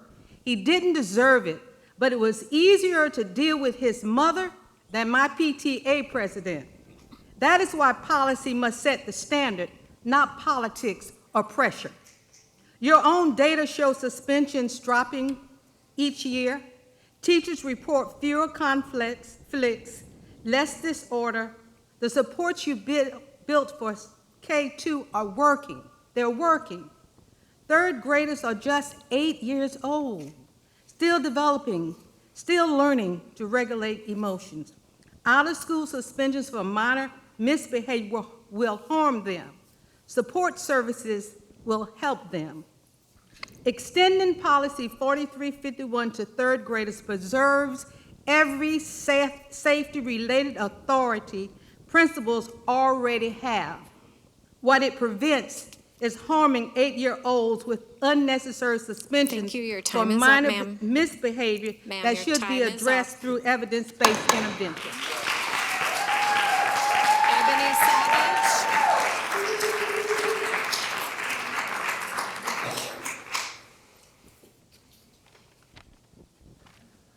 My name is Ebony Savage, and I am an ECTA at Forest Hills Elementary. I support behavior for our most impacted students. I have 18 years of experience with children in an educational setting. In New Hanover schools, I earn $2,500 a month before taxes for 10 months. That's $25,000 a year.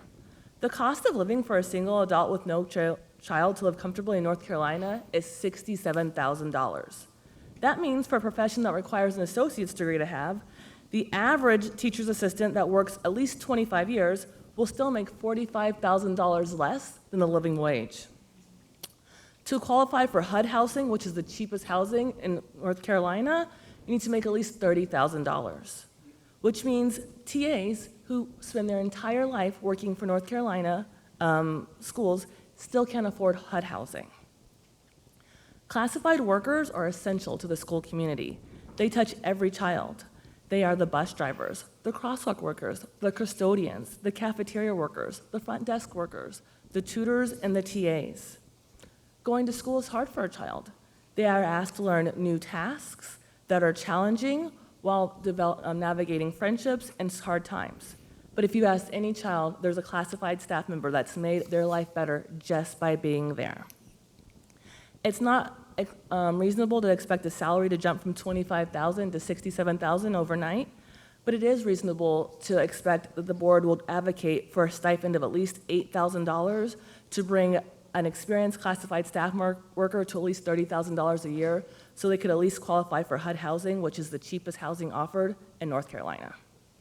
Thank you. William Oxon.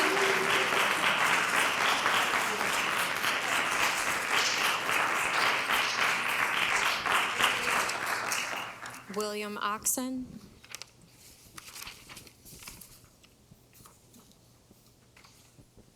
It's Oakson, but you were close. My name is William Oakson. I'm a 7th grade science teacher at Williston Middle School. I've been there for 4 years, and I have had 8 different administrators in Williston since I've been there. I'm a science teacher, and with coming with science, especially in middle school, everybody gets taught science. And I believe that's fair, and that's what should be. But the problem with that is that we only have enough funding for one TA. I have a class of 29 students. 19 of those 29 students either don't speak English or have IEPs. I'm supposed to teach almost 30 kids who are reading at levels at 1st grade or lower with the help of one person. One year, I had somebody who didn't even have an educational background as my co-teacher in that class. Our teachers at Williston, and I think across the county, are feeling like they don't have enough resources for our EC students, and I truly believe that we need more. I think funding for our schools should be equitable and not equal, because I work at a school where 98% of my students are below the poverty line. The majority of my students need more, but I have seen our 10 teacher hallways go down to 8 teacher hallways. On the 11th day of school this year, I saw a teacher have to leave the 6th grade hallway because there wasn't enough funding to keep her in the 6th grade. You expect us to provide a quality, rigorous education to these students. but we have class sizes where there are not enough chairs for our students. I chose this profession because I want to help people. And I find myself struggling with that when I'm struggling to manage a class where I don't have the resources or the support that I need. Our English language learners need it too. Thank you.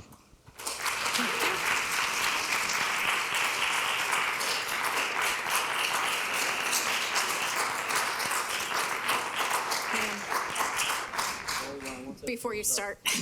I understand our live stream may be down. Can you check on that, please? They're working on it. Are we recording regardless? That's typically what. Hold on one second. Hi. That one. Live stream is down, and we will upload the full videos to YouTube once the event is over, once the live stream is over. Okay, I just want to make sure that you were heard. Thank you. Thank you. Thank you. I'm Lindsay Noble. I teach economics and personal finance at Hoggard High School. For one adult and one child to live in New Hanover County, according to MIT Living Wage Calculator, it's approximately $77,800 a year. As a 24-year veteran teacher with a master's degree, my current salary is $68,770. And it's been 9 years since I've seen a step increase. The reality is that an experienced teacher in this district earns less than what is necessary to meet basic living expenses in our own community. I'm fortunate compared to the newer teachers. I still receive master's pay and I'm grandfathered into health insurance, but that's not the case for our younger teachers. This is not simply about teacher pay, it's about teacher retention. When experienced educators leave the profession, retire early, or seek employment elsewhere, schools lose institutional knowledge, mentoring capacity, and instructional expertise. Replacing those educators is difficult and expensive, and students ultimately bear the consequences of constant turnover. Like many teachers, I work beyond my contracted hours every week. I teach 3 classes that average between 35 and 38 students each, provide feedback on hundreds of assignments, communicate with parents, complete required training, learn new instructional programs, perform the countless responsibilities that come with serving my students appropriately. The question before this board is not whether teachers are willing to work hard. We definitely do. Many teachers work second jobs, including myself. The question is whether New Hanover County can remain competitive in retaining and attracting quality educators. As board members, you don't control the state salaries. However, you do have a voice. You can advocate for meaningful salary improvements and increase local supplements. You can emphasize retaining experienced teachers is essential to maintaining strong schools. What message do we send when a veteran teacher with a quarter century of experience earns? Ma'am, your time is up. Esther Murphy.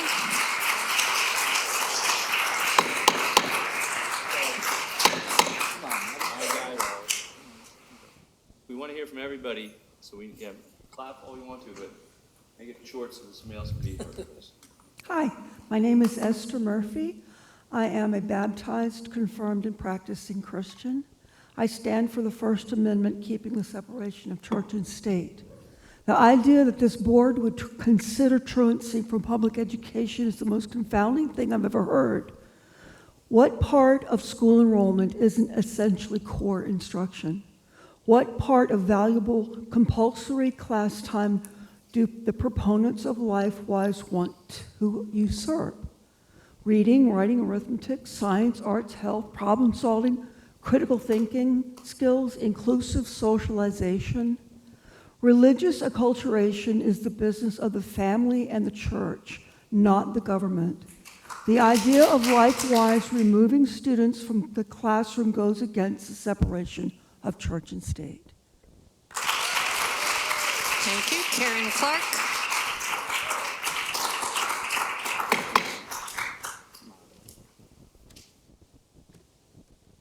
In 1607, Robert Hunt declared over Cape Henry, "We dedicate this land and ourselves to reach the people within these shores with the gospel of Jesus Christ and to raise up godly generations after us. and with these generations take the kingdom of God to all the earth. May this covenant remain to all generations as long as the earth remains. May all remember what we have done here. Our schools plant seeds which grow and produce results. Whatever we sow, we will reap. Train up a child in the way he should go, and when he is old, he will not depart from it. I pray in Jesus' name, no one intimidates you in their attempt to lead you away from the Word of God with empty philosophies that come from human thinking and the spiritual powers of this world. That you don't just listen to truth and not respond, for that is self-deception. I pray that each of you do what is pleasing in the Lord's sight, that you act in accordance with godly principles. You continue to allow God's wisdom to pour into you and through you, allowing it to empower you, rejoicing in every battle. I declare in Jesus' name, New Hanover County Schools shall remember and call the words spoken at Cape Henry forward. Your kingdom come, Jesus, your will be done. And those who are wise shall shine like the brightness of the firmament. Ma'am, your time is Time's up. up. Thank you. Rachel Birkenauer.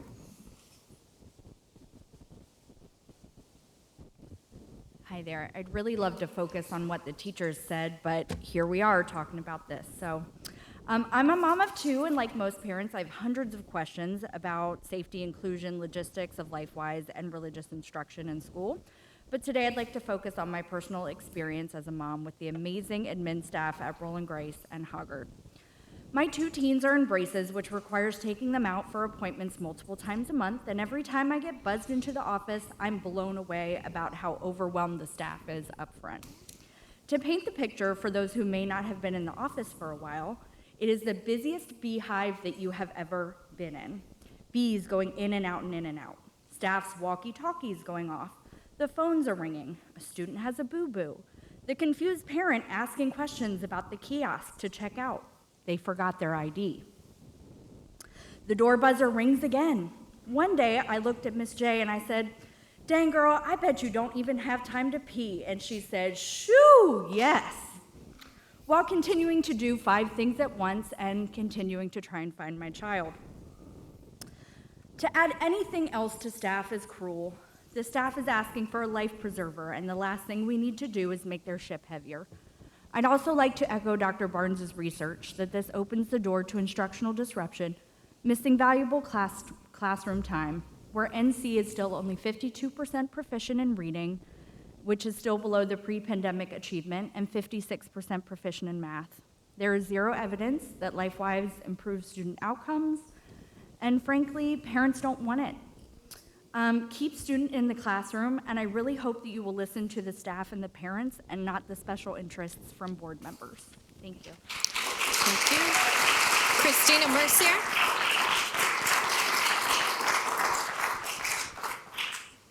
Christina Mercier's next.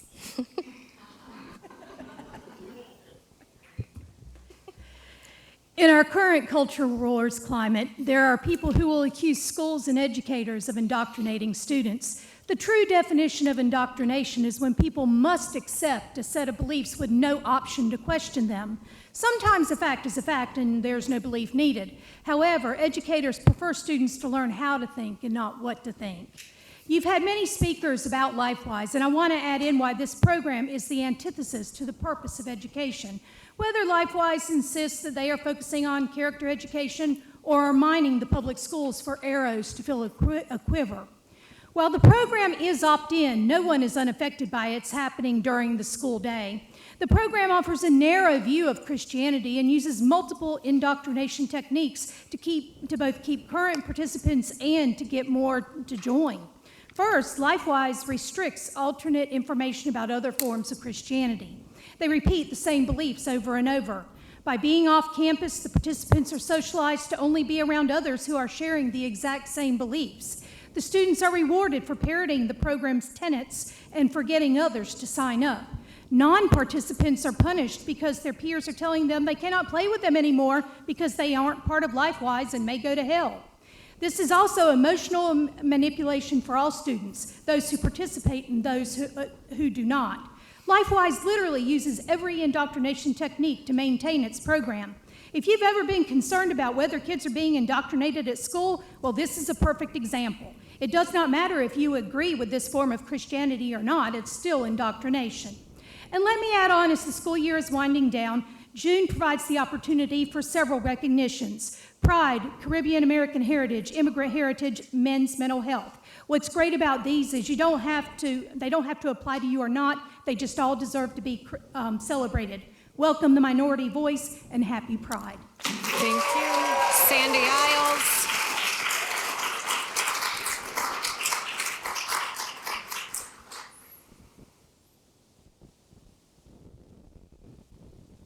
On March 10th, I emailed the board with concerns about LifeWise's ability to serve all students. In my email, I asked if LifeWise will accommodate all students with disabilities. If so, how? What if a child needs special transportation? What if they read Braille? What if they communicate using sign language? What if they need a nurse or para with them at all times? What happens if children miss IEP services because they're not at school? And finally, what if a child is an English language learner? Will LifeWise be an exclusive club for some children, or will it be inclusive for all children? I followed up my email last week, 3 months later, because no board member had responded to my questions. After my follow-up, Mr. Wildeboer responded that the board would be asking these questions and many more. As board members, you have a responsibility to all students. As a community, we expect you to protect all students and not discriminate against any of them. Our board should never sign an MOU with an organization who intends to discriminate against children, and all MOUs should have a non-discrimination clause. The reality is that our disabled students are discriminated against on a daily basis, and it should never happen during the school day. Sadly, it happens far too often, usually in subtle or unintentional ways. But these slights create a very hostile environment for our children. And sadly, our kids are left out of too many opportunities: field trips, yearbooks, extracurriculars, and clubs. And now, maybe LifeWise. You have a responsibility to make sure that all opportunities during the school day are inclusive. Unless LifeWise can accommodate transporting a child in a wheelchair, provide Braille reading materials, a nurse for medical needs, etc., our district has no business signing an MOU with them. To do so would be blatant discrimination. Our community will expect you to provide answers to these questions and concerns. We will not accept the cruelty of discriminating against or excluding any child. Thank you. Thank you. Peter Rowich. Peter Rowich.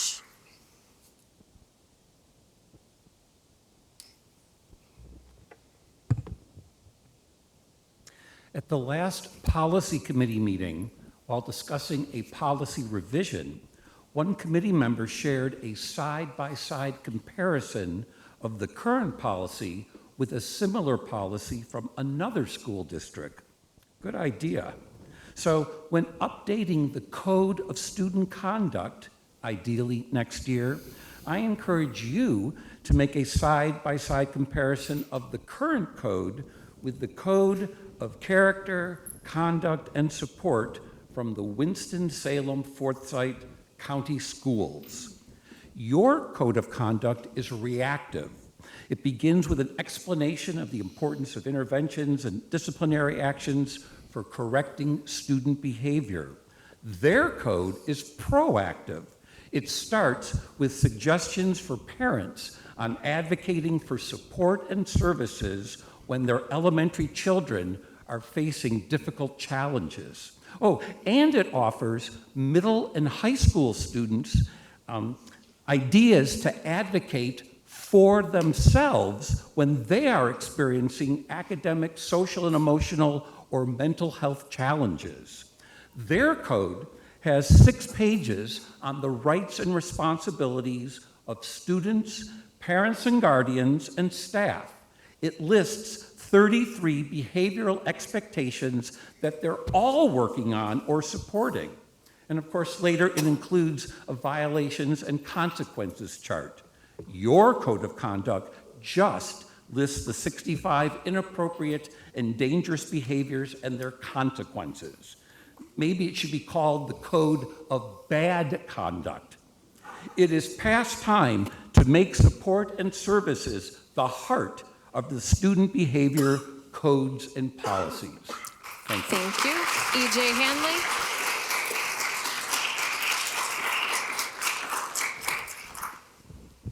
To continue with what Peter just said, starting with the 2024-2025 school year, the Winston-Salem Forsyth County Schools banned out-of-school suspensions for pre-K through third grade students for all infractions except for incidents involving drugs, alcohol, assaults, firearms, explosives, and sexual misconduct. All of those exceptions are clearly threats to safety. Love Our Children believes that 8-year-old children should stay in school to receive the support and services they need instead of being suspended for minor infractions such as using inappropriate language, disrespecting faculty, staff, and insubordination. The National Association for the Education of Young Children is a professional organization that works to promote high-quality early learning for all children through age 8. Their position paper, Standing Together Against Suspension and Expulsion in Early Childhood, was signed on by over 33 national associations, including the American Federation of Teachers and the National Association for Elementary School Principals. The joint statement said, in part, quote, "We know that young children thrive in the context of stable, supportive relationships with adults who love, teach, and care for them. Expulsions and suspensions in their early years threaten the development of these positive relationships. Love Our Children asks that the board add 8-year-olds to the current suspension policy.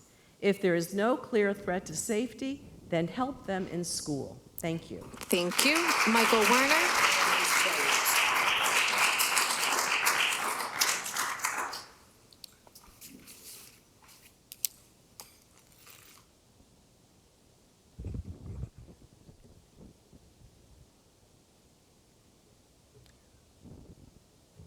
One of my favorite quotes is by the first American philosopher, William James, who said, "Many people think they are thinking when they're merely rearranging their prejudices."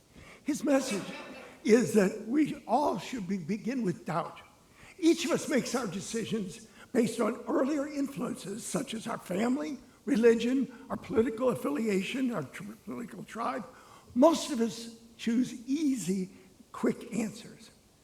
Putting aside the legalistic rhetoric and baloney arguments, we all know the actual reason for LifeWise agenda, which takes children out of precious school time. Let's be honest, their scheme is to indoctrinate impressionable children with a particular brand of Christianity. Children will be told to recruit their friends. They will be given rewards and entertainment at the church to manipulate them. I've seen it before. Children are easily influenced by their classmates. Children are all about fitting in and not being different. Some feel it's fine to win converts by manipulating children before they can rationally assess their own worldviews. I don't, and I hope you don't. I shouldn't have to apply for humanist classes in this body where 34 to 48% are non-religious in your schools. Did you know that? Each of you has a choice whether to be a leader and stand for all the religious views, to stand for religious freedom, to stand above your own religious views, your own political party, and allow these children freedom from religious indoctrination. LifeWise isn't for children. It's for adults who wish to impose their religious views on others. Look in your heart and do the right thing. Keep our schools Thank you. Your free time is from up, religious sir. explosion. Leslie Posey. Hey, guys.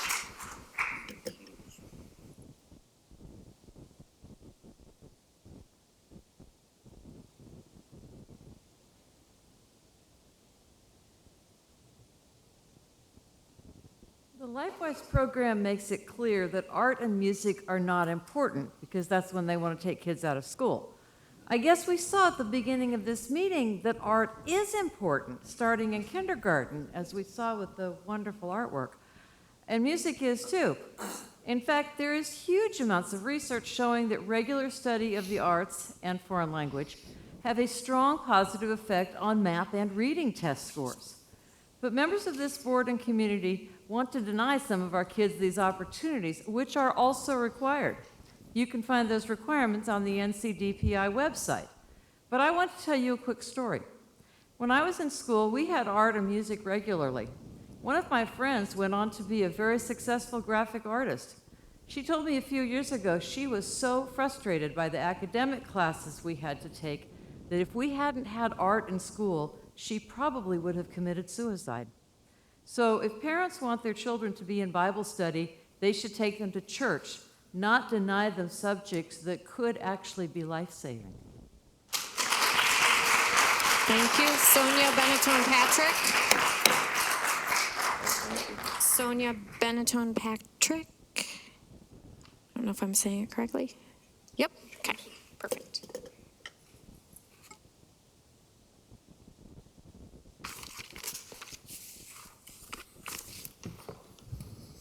Good evening. My name is Sonia Bennington Patrick. I currently chair the Southeastern region of the National Black Leadership Caucus. And in reference to LifeWise, we are concerned about the time factor that our children are taking from school. We have a goal here to increase our children's educational levels, and we feel that LifeWise will be counterproductive in that endeavor. The church is the most segregated place in the United States. That lets you know there's something socially and politically wrong. If you approve LifeWise, you need to approve other programs such as Focus, which will teach our children that Africa is the cradle of civilization and the Garden of Eden. Egypt is a country in the continent of Africa. The Middle East is Northeast Africa. Christianity began in Ethiopia, a country in the continent of Africa. And Jesus was a man of color. This I know because the Bible tells me so. It will clear up the miseducation of the Bible used to oppress Black Americans socially and politically. It would also show how slavery disrupted Black America and misused biblical principles. I hear a lot of people talk about God in the name of God, but they don't live it. I wonder, does the white church actually need a course in cultural competency with implicit bias training? We will also teach the psychological impact of Jim Crow on Black America, and also the impact of the civil rights movement and the faith community. It was the faith community that helped us get through some of the worst forms of inhumanity, but it wasn't the type of faith that's implemented to control and manipulate people socially, politically, and mentally. God, there's only one race, the human race, and only God is superior. Thank you. Your and time we is will up, have ma'am. no other God before him. Thank you. Your time is up.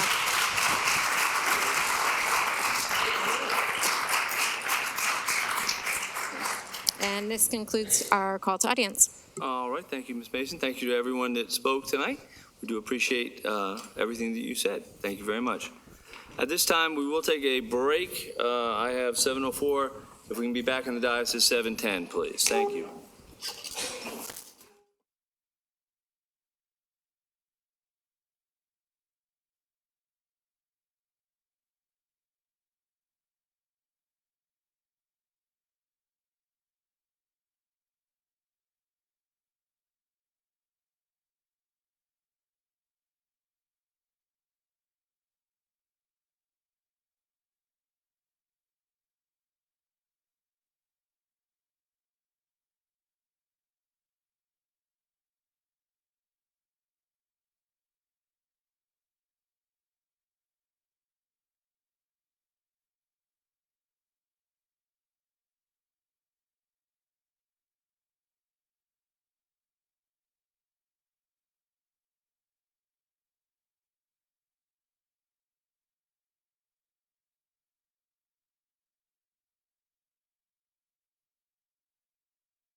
All right, board members, make your way back. It is 10 after now. Shave and a haircut, too sweet. 1, 2, 3. 1, 2, 3. We have a 4 over here. Yep. Okay, 4. Okay, either find a seat or make your way out, whichever you'd rather do at this point. We're going to start up again. We can make our way out. Except if you're sitting next to me. Not you. Next order of business is our MOUs. We have a whole bunch. And again, a lot of them are coming up because it is the end of the school year or the fiscal year. Mr. Chair, Yes. I would like to pull AG, the budget amendment, just so we can highlight that. Okay, so you're going to pull AG. Okay? Mr. Yes. Chair, I would move that we accept all of those that are just simply renewal and then deal with the other ones. Okay. Motion second. Let's go. Yes, sir. Yeah, I would, let me get my notes out here.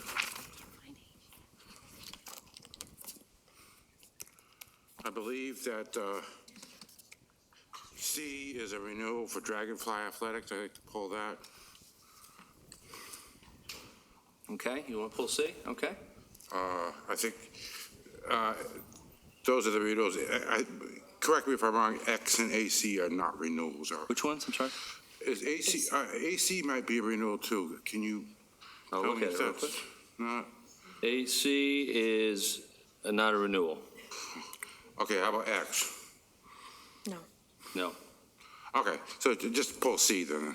Okay, so pull C. We have a motion and second to approve everything except for, in the renewals, except for C, So that would be A through R. A through R. Except for C. Okay, A through R. All right, all in favor, please signify by saying aye. Aye. All opposed, like sign. That passes. We'll go ahead and why don't we start with C? So let's talk about C first, and then we'll move our way down the list. Mr. Perry? Yes, thank you. Yeah, well, I am concerned from a data privacy standpoint and data security standpoint that we are putting, and maybe Ms. Varnum could give us a little more information about putting and commingling very confidential information, perhaps, in with other data from a bunch of other school districts who may use this application. It is a cloud application, and it seems to me that we should be able to sell tickets to our athletic events on some kind of web application we just build in-house and host ourselves. So it wouldn't seem all that difficult of a task. Granted, I'm a 30-year IT guy, but that doesn't seem very difficult to me. Okay. Ms. Justice? Is that a motion? Yeah, I'd like to motion that we look into other options before we approve this. Second. Yes. Yes. Thank you, Mr. Chair. I don't believe that this is in regards to paying cash at our games. This is in regards to an application when our children are doing athletics. So can we have some clarity of the... Ms. Varnum, would you share the purpose of this MOU with us for Dragonfly Athletics, please? Yes, Dragonfly provides the application and services for management of student-athlete information as provided by parents, most of which is directory information that is able to be released under FERPA. Dragonfly may allow parents to opt into upgraded fee-based information, but it's all about the parent information or the parent input of that student information. Okay, Ms. Justice? Ms. Justice? We've had a discussion about the cost for Dragonfly. There is no cost to Dragonfly. I think we have we're confused. Yes. We're not. This is not the way to buy tickets. This is just a directory of athlete. But it's something that's created by the, is it, okay, I'm just trying to clarify. Is Dragonfly, is that separate from the company that we handle our ticket purchases through? Correct. Yes. Okay. Totally different. Dragonfly is Helps specific. with the eligibility, scheduling referees for games, and the overall schedule for all. Thank you. See, I'm glad you Yes, pulled it off. it manages our student athlete eligibility and also allows us to pay for officials. It is the system that the state uses for us to participate in our conference. So it's state provided, so probably There across. is no cost to us. Okay, other districts Since probably. you already spoken, I'm going to let Ms. Bradford speak, and then I'll let Mr. Perry speak. Okay. Do we have a motion on the floor? We have a motion to find a better, No, no. C. sorry? I would I move already made to a accept We C. have a motion on the floor that to find another alternative besides Dragonfly, and a second from Ms. Justice, and then we're Okay, in so we're discussion. discussing that, okay. So we are in that point? Okay, Mr. Perry, and then. Yeah, so just for Ms. Farn's sake, though, can you clarify? This is not something, well, there's 2 points of clarification I'd like to know. Is this mandated by NCDPI or by North Carolina State High School Athletic Association that we use this? Is there a mandate to it?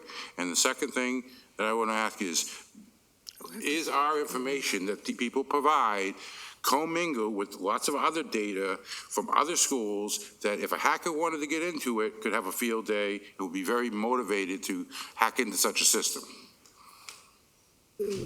So I'll start with the first. I do not believe that it's mandated. It allows us with less cumbersome activities to be able to have our students eligible for participation in athletics, and allows us to participate in scheduling and paying for officials. So I think without this, it would be very cumbersome for us to continue the athletic program that we have. Secondly, I would have to do more research on the commingling of data, as your question is asking. Dr. Merrick? Asked and answered, thank you. Okay.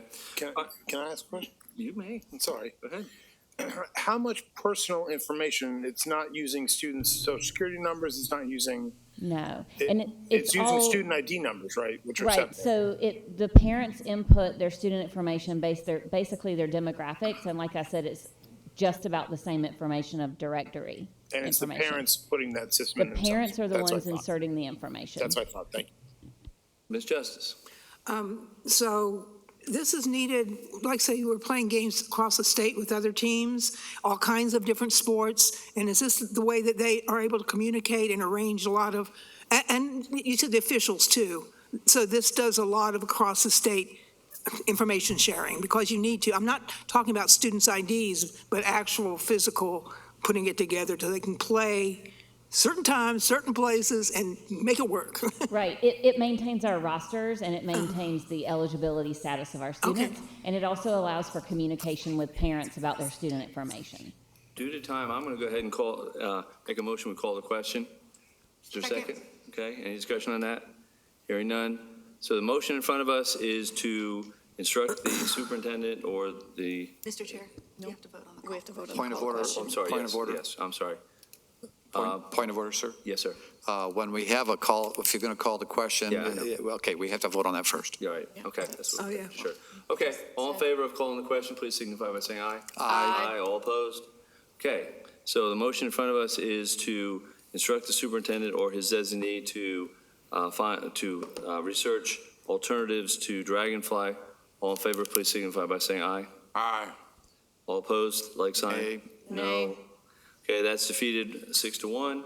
I'll make a motion that we pass letter C. Is there a second? First and second. Discussion. We've already done it, I think. All right, all in favor, please signify by saying aye. Aye. All opposed? Nay. That passes 6-1.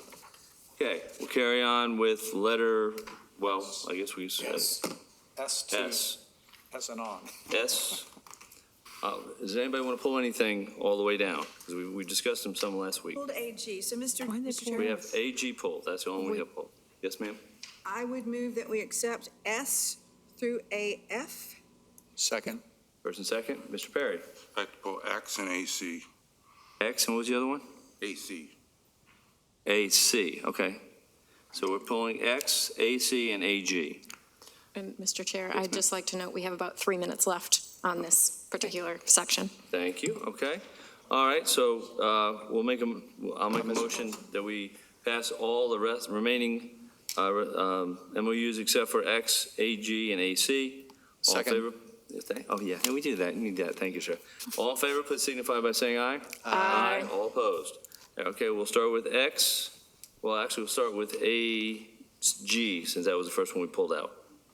Thank you, Mr. Chair. I would just like for the opportunity for Ms. Sutton to highlight the savings and the increased funding that we're going to be receiving with that budget adjustment. Yes, budget amendment.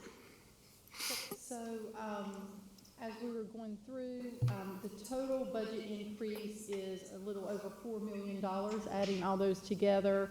The state fund saw an increase of 1.5 million approximately, and that was due to additional revenue for salaries that we received from the state that hadn't been budgeted yet, summer reading program, transportation, fuel, and equipment funding that was received through a grant we applied for. Exceptional Children also received some additional funding beyond the original budget. There was no change in local current expense, just movement within the fund. For federal, we saw an increase of $532,000 approximately.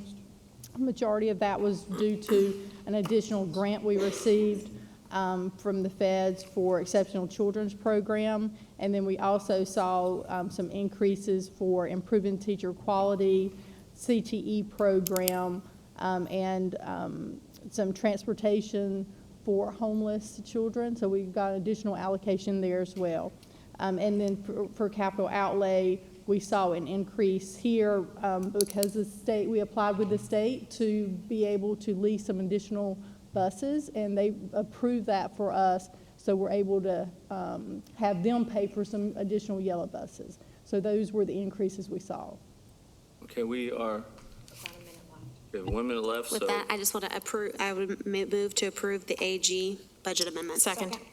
Okay, all in favor, please signify by saying aye. Aye. All opposed, like sign. Passes 7-0. We are just about at time. We have X and AC that are pulled. So I would entertain a motion to add 5 minutes. Second. Well, I entertain a motion. Somebody's got to make the motion. Oh, I'll make the motion. Okay, thank you. All right. Do we have a second? Second. Second. All in favor, signify by saying aye. Aye. All opposed, like sign. No. Okay, that passes 6-1. And we will carry on. Let's start with X. Mr. Perry, you asked to have that polled. Yes, this is the increase in the micro funding threshold from $10,000 to $50,000.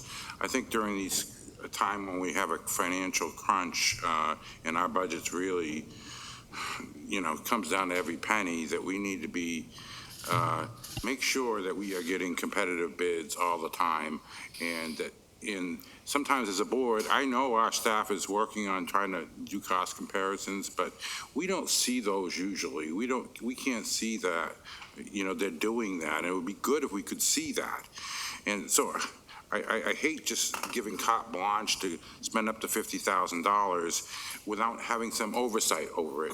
And the second thing is I want to make sure that we made a change to policy last year that said we were going to do more things to encourage locally run businesses to competitively bid for the products and services. And I want to make sure that our local businesses get a fair shot.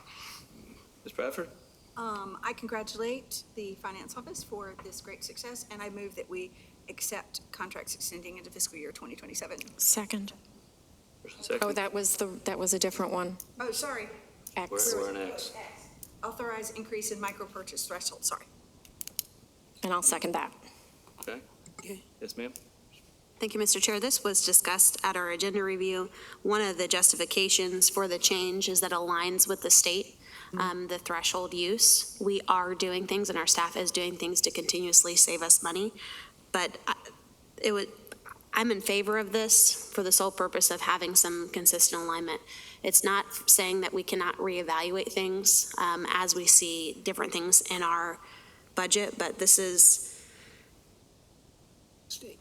allows some alignment to see that. Dr. Merrick? Yes, I want to follow on the footsteps of my colleague to the left who said that they want to, we want to tell the finance department what a fantastic job they've been doing. Ms. Sutton has done a great job of making sure that we pay less than we did the year before, if at all possible. So I think thank you so much. In light of that, I think they deserve the respect and the trust to do their business. If in times of the future we lose that trust, we can always review this again. Motion and a second to accept the letter X. All in favor, please signify by saying aye. Aye. All opposed, like sign. No. Passes 6-1. And finally, we have AC. Mr. Perry, you also asked to pull that. Let's go. Agenda review, Dr. Hamilton said she would look in to see if this was a cloud app that had shared data that might have commingle with other data, and so I'd like to see what she found out. This is only used on our lab computers at the 4 traditional high schools, like when they have labs like for Adobe and drafting and classes like that. And so this is stored only on those desktop computers. This is not on the student individual laptops. This is only on those desktop computers in the labs at the 4 traditional high schools. So nothing is stored on some No, it's third-party not on the cloud cloud. app. Okay, thank you. You're welcome. Ms. Bradford? Move to approve. Okay. All in favor of Point of order, I think Dr. Barrett got his do you have your hand hand up. up? That's okay. I was just going to say the same thing. I move to accept. Oh, thank you, sir. Thank you. Well, we're all in like mind. All right, all in favor of AC, please signify by saying aye. Aye. All opposed? That passes 7-0. Carrying on, we have policy. I'll turn it over to the policy chair, Ms. Mason. Ms. Mason? So just so that there's clarity and not a lot of, hopefully, questions, the policies under the NCSBA, I wanted to just provide clarity for the public and for the rest of the board. For 1310-4002, the changes from NCSBA were strongly recommended or recommended. For 3225-4312-7320, one part of it, modifying the language about Wi-Fi hotspots, was required, and clarification was recommended. And for 4318, the language change in section C was recommended, and 4342, there was clarification of language that was required in A5, and then that's all of those. The other change was in 2120, and that is to have board members have a background check. And so I would move to approve all policies as presented. Dr. Merritt? I'd like to pull 2120 and 4318. 2120 and 4318? Correct. 4318, okay. So we have a motion to accept, I guess, the other, what do we got, two? So it would be 1310-4002, 3225, 4312-7320, and 4342. Okay. All, second. We have second, first and second. All in favor of those, for those policies, please signify by saying aye. Aye. All opposed, like sign. Okay, we said 2120, so let's start with 2120. Dr. Merrick, I believe you pulled it. Give me 1 second to catch up, if you will.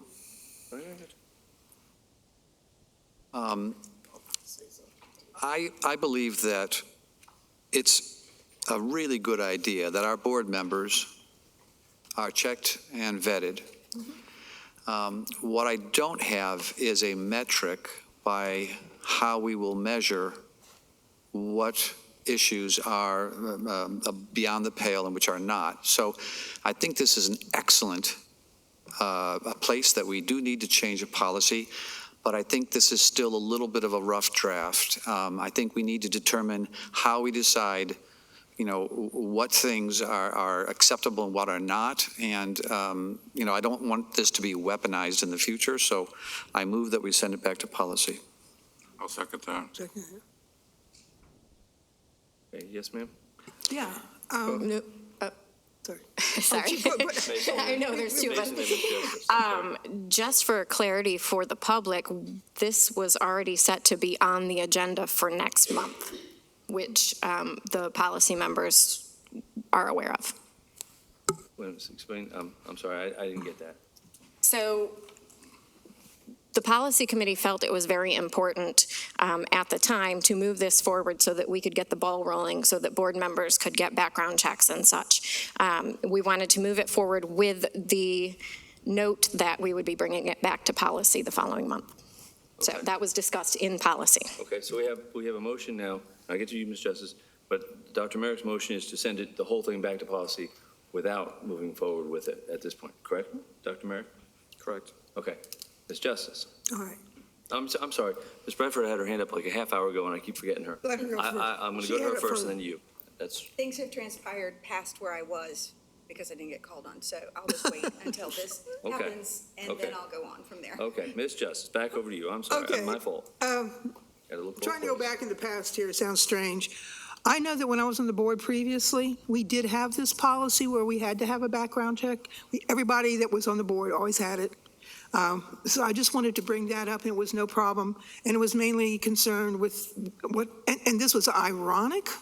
It had to do with sexual situations involving children. And the irony is we had that, and look what had gone on for years. So I just wanted to point that out, that we have had it before. And that's what it was for. And I'm going to speak, and I'll get to you, Mr. Perry. But, you think about it, anybody that works for our school system, we're not asking anything above and beyond what we're asking for them. And there's been some questions about, well, what exactly does that mean? So I'm going to ask Ms. Geller, can you tell us what a level 2 background check would consist of? Oh, hang on, let me fall on my sword first. Okay, fall on your sword first, and then, Sorry. I'm sorry. Oops. Go ahead. I want to clearly state that Ms. Bradford was correct and I was wrong. And there you go. Now that slate is clear. Regarding fingerprinting. Regarding fingerprinting. Yeah, right. Say it into the mic. I made an error in level 2 volunteers have a background check. Employees have a background check and fingerprinting. So when I said you don't need to have and fingerprinting in there, I was wrong. You do. So that would need to be adjusted depending on what you guys decide that you want. But it was my error because volunteers get a background check, employees get both. So sorry about that confusion. I'm going to go to her because you've spoken. That will be my motion in a moment. Okay. Yes, Mr. Perry, Dr. Merrick. Yeah, I think this is, if our goal is to protect our students, which it should be, our sole goal is to protect our students, then I've got no problem with the theory of this thing. I just think it needs to be better defined. But the fact of the matter is that, unlike employees and volunteers who don't have a right to have a job in our school district or a right to vote or volunteer, us board members, we have a right to be here because the voters hired us. They voted for us, they elected us. So we have a responsibility to do our job. Now, obviously, if something comes up during a background check that shows that they're a registered sex offender or some really serious crimes, then I don't want that person, being alone with children either. But I think we need to really define it much more closely as to what constitutes a failure and what doesn't. And, there could be some borderline cases. Dr. Barnes told me that sometimes there are borderline cases where it could go one way or the other. And I don't want to start labeling other board members with a scarlet letter just because and if we are going to have it, I think it should just be something between Dr. Barnes and the board member. It doesn't need to be publicly announced to the entire community so that we can ostracize the board member we don't happen to like. And I'm going to go back to asking Ms. Geller, as I did a long time ago. Would you mind kind of sharing with us at least what a level 2 volunteer would have to, what their background check would be, and what might stand out as a concern? I would just echo the sentiments of Dr. Barnes. So the volunteers we would need to complete the background check on them. Our employees have a background check and fingerprinting. There are occasions when with fingerprinting, there's information that we find that is revealed in those versus in a background check. So that is for our employees who have direct access to our children. It is a much higher level of protection. Okay. Dr. Merrick, Ms. Mason, and Mr. Barnhart. I think I think we're getting off track a little bit. I do agree with having background checks and even fingerprinting. What we're not answering is what we find in the background check. How will that be used? How do we implement it? If we find out that someone had a driving while intoxicated record 10 years ago, does that keep them from going into the schools? If it's not codified, it's weaponized. And so it needs to be very, very clear what is permissive and what is not. And I haven't seen that yet. Okay. And I am going to, because Ms. Barnhart has not spoken yet, I'll let her speak, and then Ms. Mason. Ms. Missouri spoke. Thank you. I would be in favor, I'm not in favor of sending it back to policy, but I am in favor of adding the words and fingerprinting. To have the same standard of expectation of our employees is not a bad thing. To sit here and talk about quantifying when a level 2 volunteer would get flagged or wouldn't get flagged, we are insulting the superintendent of this school district because he makes those calls, and we get notified when there's an employee. It is not public information. We get told when employees are on leave for things that happen or things that we're on watch for, and so this is not uncommon. I do want to, my colleague to the far right did mention something that I think would be behoove us to have that conversation as would that, if there was anything that got flagged, would it be a public spectacle? Because I think that's what the fear that I'm hearing in the conversation is. I'm not scared and nervous. I've already done this for being a level 2 volunteer in the school district. However, I think there is something to be said. If Dr. Barnes, our superintendent, feels like there should be a protocol in place, let's say having an escort when you visit a school, he should have the right to do that because he operates the school district. And so if something gets flagged on anybody on this dais or in the future, his job is to make sure that we are able to protect our students, and having that operational status, whatever those triggers are, I don't really care to label them out because what if something pops up that we didn't think about to write it in policy? His job is to make sure to have protocols in place so that parents who send their kids to school feel comfortable. Does not matter who is in the room with their kids or the title they hold. They're all held to the same standard. Thank you. And we are out of time for this discussion, so I'll make a motion that we add 5 minutes to the discussion. Is there a second? Is there a second? She did. I seconded. All right, all in favor of adding 5 minutes to the discussion of both of these policies, please signify by saying aye. Aye. Aye. All opposed? Carries 7-0. Ms. Mason. Just to address some of the things that have been brought up. In policy, we did talk about what would happen if board members who did not pass this were flagged, and what was stated was that the superintendent would inform them that they would be unable to be unsupervised with students. So we did address that. That was discussed. I think that in the past, some members of this board have criticized the over definition, the over adding of verbiage and muddying the waters. And to kind of concur with what my colleague to the left has said, what if we forget something? What if we don't add this one particular thing and it is a defining harmful behavior?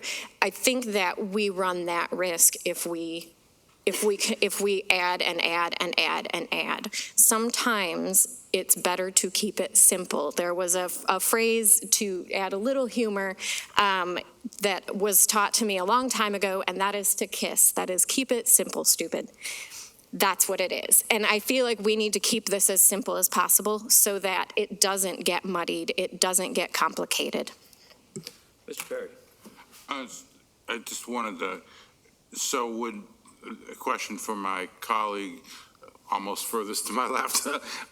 So you would not be opposed to an amended language that would keep the discussion of the background check / fingerprinting check between the board member and the superintendent? I'm sure. It's a personnel issue. Well, and let me ask our attorney real quickly, because I think that's more defining.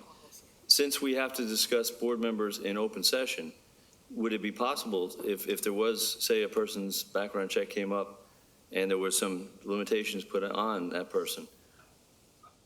I think you'd have to talk about that in open session. I can't think of a reason you'd want to talk in closed. One of the board members, I had a conversation with one of the board members and several of you over the last couple weeks about this.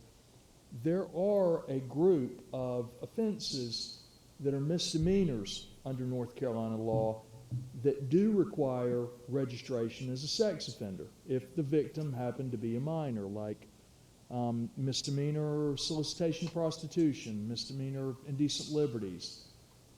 And I'm thinking theoretically, if you can only have your right to vote stripped away for felony conviction,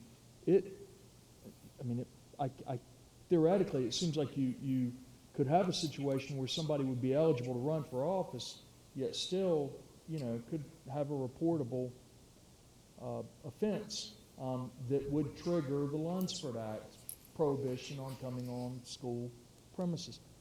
I'm not saying, I think that would be exceedingly rare, but we saw recently, in the political sphere here in New Hanover County, where somebody that we didn't expect to fall into that situation kind of fell into that situation. And as I understood it, that was one of the concerns that motivated this policy. Ms. Bradford, thank you, sir. We get accused of not being transparent all the time. So I'd be careful before we make policy to cover up anything. Yeah, we do have, we'll finish with Dr. Merrick, and then we will vote on whether to send, sorry? Got a minute left. We got 1 minute left for two policies. Yes, sir. I'm not in favor of keeping anything secret, and I'm absolutely in favor of keeping our kids safe in any way we can. What I'm not hearing is the way that we make the decision. What triggers, at an HR standpoint, what triggers an employee not to be able to be in schools, right? Is there a metric? How do you make that decision? When you look at an employee's record, when you look at an application, you say, oh, I don't like what I'm seeing in the background. I don't think I want to hire this person. That's different than if you've got someone who's already here and you find out about that. Which infractions trigger disciplinary measures or the lack of being able to be in the schools? Can you answer? I'll start that one, Jen, then you jump in if you need to. Well, I'm going to say a perfect lawyer answer. It depends. Exactly. So there are certain hard and fast rules that we've developed a whole sheet of what's in, what's out, what's in the gray area. So any felony within the last 7 years will make you ineligible for employment. Any crime against children, no matter when it was, makes you ineligible for employment. But then I also expect my HR team to use their best judgment. If someone's applying to be a bookkeeper and they have 4 charges for bad checks, well, let's go ahead and pass. Someone with 8 speeding tickets probably doesn't need to be a bus driver. So there is a level of judgment that's used in there as well. However, we are also stewards of the public trust. And I will tell you that as soon as a student gets a C- on their paper, they Google their teacher and put their mugshot all over the school. We have seen it happen. And then I have to explain to a parent why I think that I need to make sure that if I have a teacher or an adult in a school with children, that I would put my kids in that classroom. So I will tell you that I expect Ms. Geller to use a level of her discretion, but there are hard and fast rules such as felonies and things like that automatically exclude you. But again, the difference there is that all of our personnel records are protected by personnel. You guys are not employees. So that's, I think, the rub of this a little bit, because I wouldn't want to take, I don't know, let's just pick something innocuous. I can't think of anything. Sure. We'll go with 8 speeding tickets. 8 speeding tickets. 8 speeding tickets. That doesn't preclude you from being a board member. And I'm not speaking personally, but I do have several speeding tickets. But my point is that I don't think that would preclude you from being a board member, so I don't see how it would be my business, right? Like, it would be very rare that I would want to exercise that kind of authority anyway. It just doesn't. I don't know. It's a weird. It is weird, but I think it was being born out of this idea, grew out of parity for what we expect our employees to do. Yes. We expect our board to do. I've had my fingerprints done. You guys have had your fingerprints done. Those of you who've been here about as long as I have. So I would tell you, I'm sorry, I don't have a hard and fast answer because it does depend. And there are sometimes gray areas where I'll ask an employee, can you give me your side of that story? And listen to what actually happened. Do you know what I mean? Because it does just depend. Jen, anything I missed? No, I think you said it perfectly, and I think really, dealing with people, things can be complex. So there are several aspects of that decision-making process. I think you've covered them all. And once again, we have used up our time. We have two policies, so I'm going to say one more time. I'm getting used to the record. I'll just press the button from now on. I would like to add 5 minutes. I'll make a motion we add 5 more minutes because we still also need to talk about 4318. Is there a second? Okay, we will not then. All right, we have a motion in front of us to move 2120 back to policy. Ms. Bowie, would you please call the roll?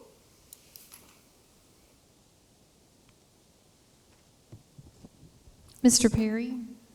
Aye. Ms. Mason? No. Mr. Wildebohr? No. Ms. Barnhart? No. Ms. Justice? Yes. Ms. Bradford? No. And Dr. Merrick? Yes. Okay, that policy or that motion is defeated. So I will entertain a motion to. Chair? Yes. I move that we pass policy 2120, adding the verbiage after volunteer requirements plus fingerprints. Point of order, Mr. Chair, we are out of time. But we have this in front of us to do, so. But we've already. We have to vote on it. We did vote on it, but she's trying to change it and add something else to it. That we don't have time for that. Okay, so. Now we're on to the next one, 4318. No, we were out of time totally, so. Let's go wait till next time. We're totally out of time. Yeah. I will rule that is not in favor. We have these two that we have to vote on, yea or nay. So we're going to vote. We'll only vote on them. We have a motion and a second to add the words.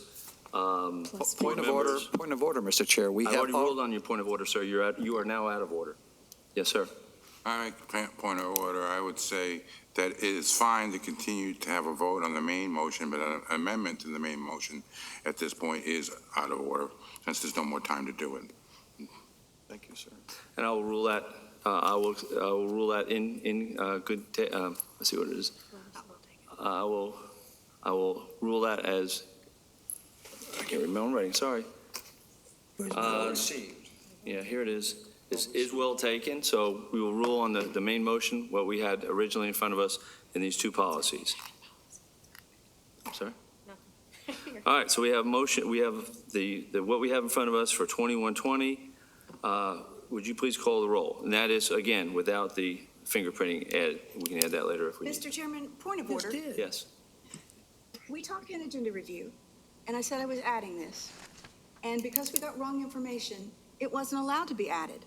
But we've been corrected that I had the wrong information. So I would protest and appeal your decision on that ruling because we all knew that I was going to do this. We've just talked and talked and talked all night long so that we didn't have to do it. So I would protest, sir. I would appeal your decision. Okay, and you can do that for sure. So your protest is that we can add the additional words about fingerprinting. No, she's appealing your decision. Right, my decision, which you can't. So she's saying that she wants to be able to. She can appeal your decision. Right, Right. Her statement was that she appealed the decision of the chair, so we have to vote on appealing the decision of the chair. Okay, very good. Somebody All right, have to Miss, second so that? this is, again, she is saying that she would like to add the words, is what she's saying. No, point of order, sir. Yes, sir. She's not saying that she wants to add anything. She simply wants to appeal your decision. Okay. So we have to decide whether your decision to take Mr. Perry's concern as being well received, we have to vote on whether or not it's well received. Okay, very good. Ms. Bowie, would you please call the roll?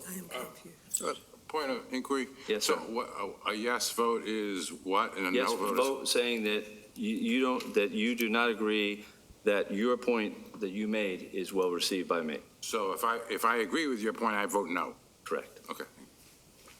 Ms. Bowie, I- tonight. Point of inquiry again, sir. I'm still confused.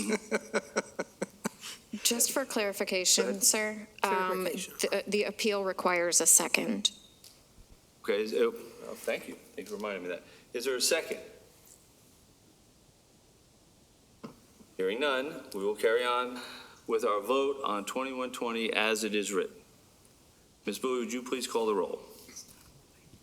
As is written with the red part in. Board members will align to volunteer, level 2 volunteer requirements. Y'all ready? I think so. Mr. Perry? No. Ms. Mason? No. Mr. Wildebohr? Yes. Ms. Barnhart? Yes. Ms. Justice? No. Ms. Bradford? I have no idea. I've lost what we're doing.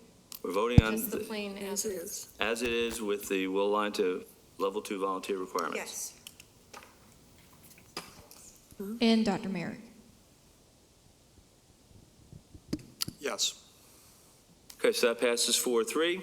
So that is now in policy. Now we are out of time, so I make a motion. We can either vote, on 4318, or we can, not. I will make a motion. We add 2 minutes to discuss 4318. Second. Okay. All in favor of adding 2 minutes to talk about 4318, please signify by saying aye. Aye. Aye. All opposed. Hey. I believe that is a 5-2. So we will carry on. I believe, Mr. Perry, were you the one who carried? No, that was Dr. Merrick, I believe. Dr. Merrick. Okay, Dr. Merrick, please share with us your concerns. Yes, I will try to be brief. 2 minutes is not long.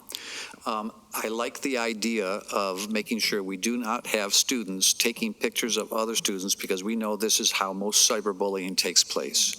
It is incredibly important that we control this. However, the public has come to me and made me aware of something that I had not considered, and so I want to thank the public for bringing this, that students need to be protected when they are using video as a whistleblower. If they are taking video of a bullying situation, if they're taking video of a teacher who's acting inappropriately with a student, or another student acting inappropriately with another student, they need to be protected as a whistleblower. They need to be able to bring us that information without getting in trouble.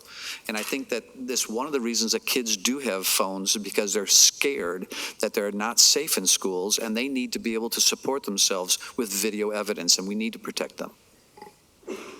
So I would move to send this back to policy and make sure that we have that clause added to it. Otherwise, I'm absolutely in favor of this change.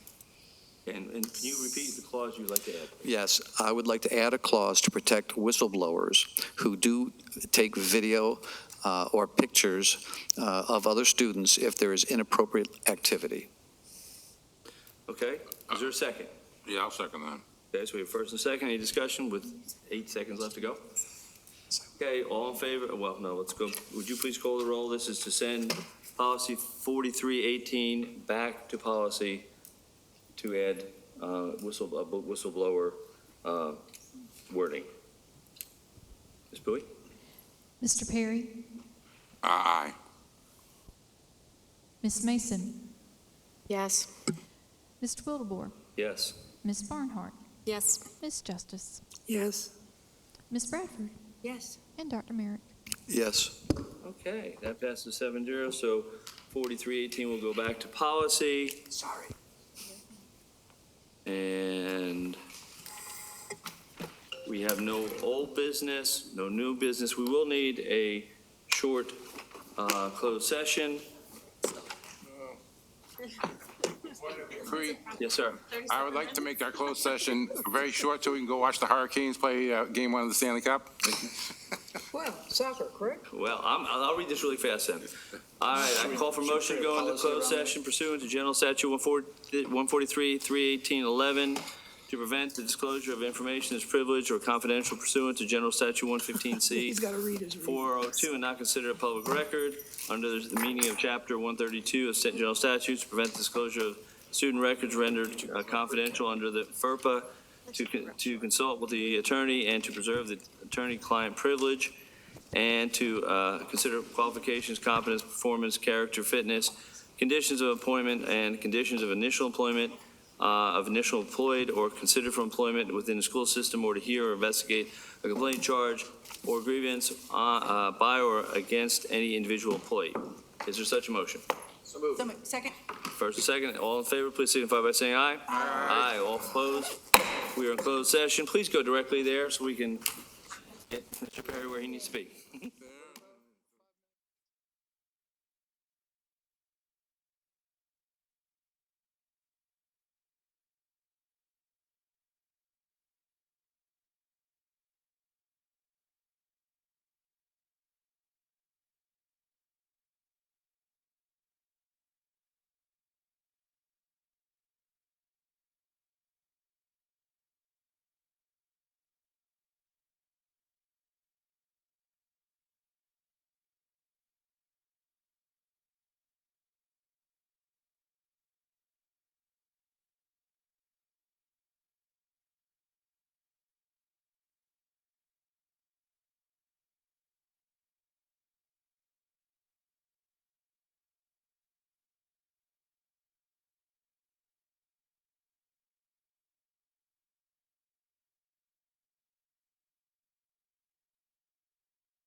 we have a motion to approve the Second.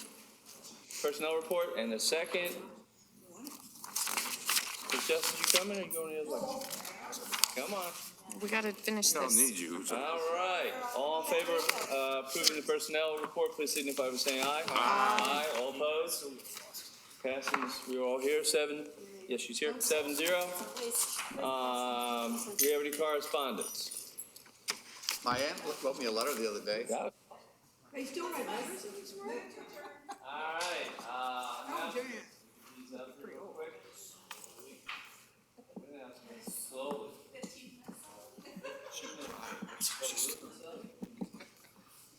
All right. Oh, it's not coming up. Can't do that till you now. All right, let's do it. The Board of Education holds an agenda review meeting on June 23rd at 2 p.m.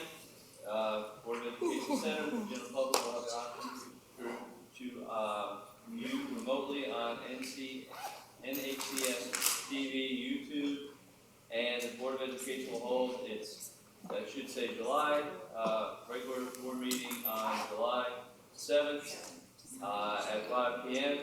Board of Education Center, the general public will have the option to view remotely on NHCS TV, YouTube. All right. Assuming it works. Motion to adjourn. So weird. Is there a second? Second. All in favor, please signify by saying aye. Aye. All opposed, like sign? No. Okay.